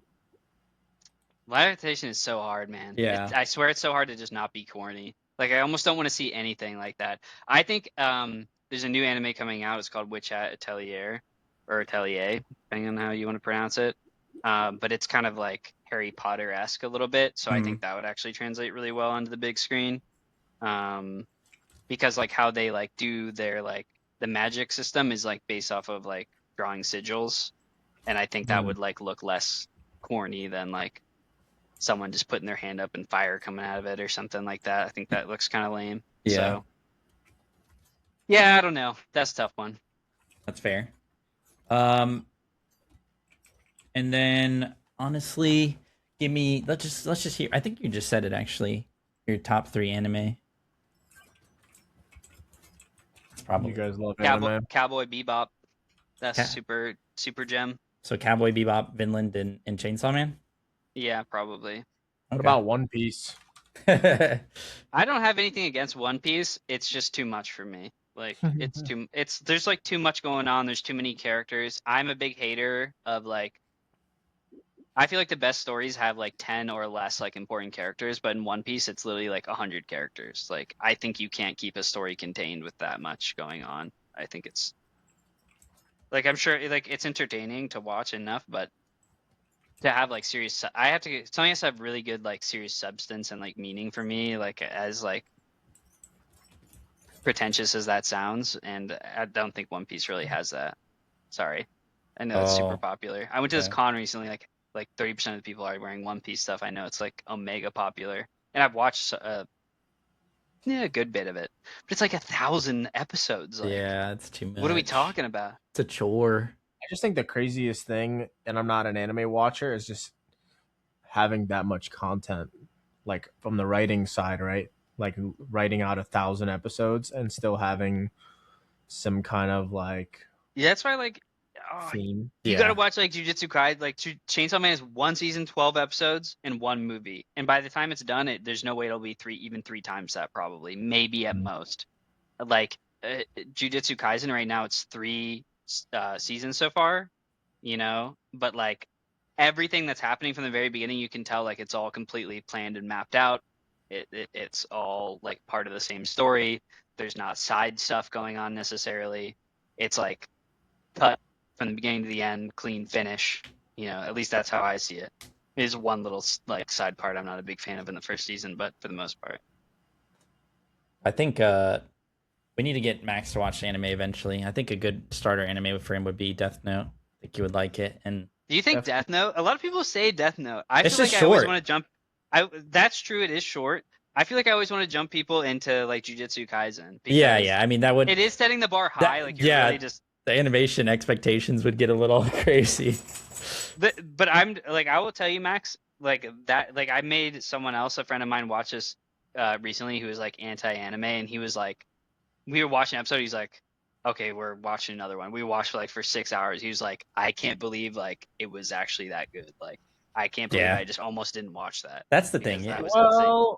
Okay, but the thing is, and the way Alec paints it is like he paints it like I'm anti-anime or I hate anime or people who watch it. I just can't be fucked to sit down and watch anything, like shows or animes. Honestly, because like my attention span is so cooked that unless I really, really, really love it, I tend to start skipping through it. So that's why, like, I'm not anti anything. I've watched some anime before. I don't hate it. I'm not like one of those people who are like, ooh, anime? What are you, gay?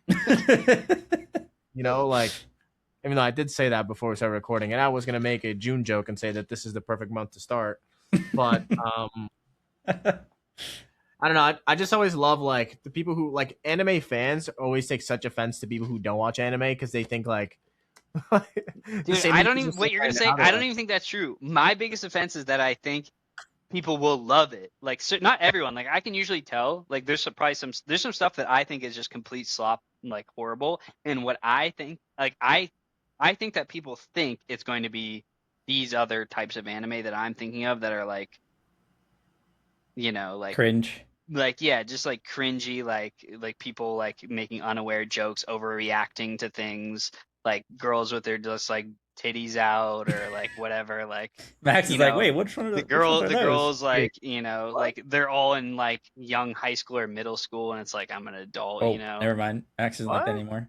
Well, I'm saying like a lot of like people think that, but Yeah, like yeah. there is shit that exists out there like that, and there's people that like it. Power to them. And I'm not trying to say what I watch is necessarily better than what anyone else has watched, but I'm also am trying to say that. You're implying But it. like I'm telling you, like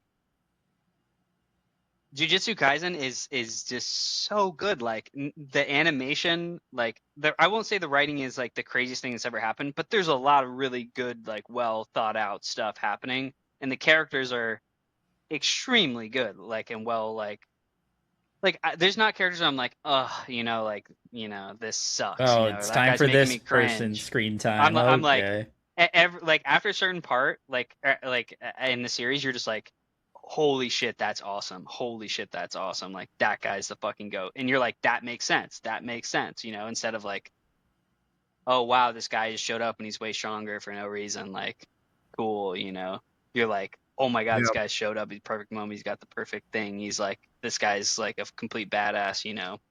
For all the right reasons. You know. Yeah. Dragon Ball Z has this problem. Like I watched that back in the day, and people are just strong. They're just like strong to be strong. Yeah. And it's like just power flexing on people. But there's not a lot more to it. People love that too, and I understand why they do. But I'm a big fan of like there's a system, right? And they're following the system, and the reason they're strong is because they have this interpretation of how to influence it, or like their power works some special way. I think that it's really hard to hate it. Like there's some episodes where you can't watch it and just be like, holy shit, like that was fucking awesome. Listen, maybe I'll give it a try. How about that? You will. Yeah, I think you should give it a try. There's just gonna be certain moments where you're like, you're gonna be like, okay, that I understand it now. Like the lethal shooter, you're gonna be like, I understand it now. All right. So that about wraps everything up. I think this was definitely our longest. You're good at that. Ever. Wrap it up. Not a bad thing to be bad at. It's not a bad thing to be bad at. Unless good at. Not a bad thing to be. Wait a minute. What are you trying to get at here? Listen. But yeah, I think this was I'm gonna say it again, and Alex gonna say that I say this all the time. This was great. Do you? Or no, I say something else. I always say this turned out a lot better. Oh than yeah. I'd expected it to be, but I expected this one to be good because Tyler's always really fun to speak to, and whatever the case may be. Tyler is great. I think Tyler's just great at speaking. Like you're very good at getting your thoughts across, and you're definitely a good speaker. So Odin's looking outside, but yeah, thanks for coming on. I know it's kind of short notice, but do appreciate it, and I feel like we have a lot more stuff to talk about. So definitely would love to have you on again sometime in the future. Maybe on a more like structured episode where we can kind of discuss and debate something, maybe politics. Let's see if I can make time for you guys. I mean, yeah, I know you're busy making Jesus pieces, so. But yeah, I mean, thanks for coming on, T. I hope you enjoyed. I'm happy that you're doing well. I'm happy you're doing big things outside of Smite. It's always good to see people kind of branch off and do their own things and go into their different career paths and kind of tackle life as we all are. So keep it up, brother. Sure, appreciate that, my friend. Everyone's doing good. I love hearing them. People are like taking care of themselves, honestly. Yeah. Smite is a big part of our lives, like, we'll move past it, but it's awesome to see everyone succeeding despite all that's happened in Smite's history. For sure. So, yeah, I mean, this was a long one. So if you made it all the way here, thank you for sticking through the whole episode. If not, Tyler's going to give you a black eye and a black ass. Press that like button. A bruise on your ass. And a knuckle sandwich. And yeah, I love you guys. Thanks for watching. Leave your W's for the next episode so we can discuss them. And if you have any suggestions for any content or debates, topics, ideas that we can all discuss, Alec and I, or even another guest, maybe next week we'll bring on Mike since we're doing the Smite theme that I didn't actually want to do, but I enjoy like these people, so I will do it. But after this, I'm cutting them off. Then we're getting Dwayne. Then we're getting Dwayne. Some real celebs out here. Then we're gonna get Dwayne Johnson and K Hart. We're gonna do a 4-man. And yeah, that's 4 men. That's it from me. don't know if you guys have anything that you wanted to kind of end it on. Nah. Thanks for watching. I don't want to say anything. Thanks for having me, guys. You Yeah. said enough. Yeah, thank you guys. I love you all. Peace. Peace out.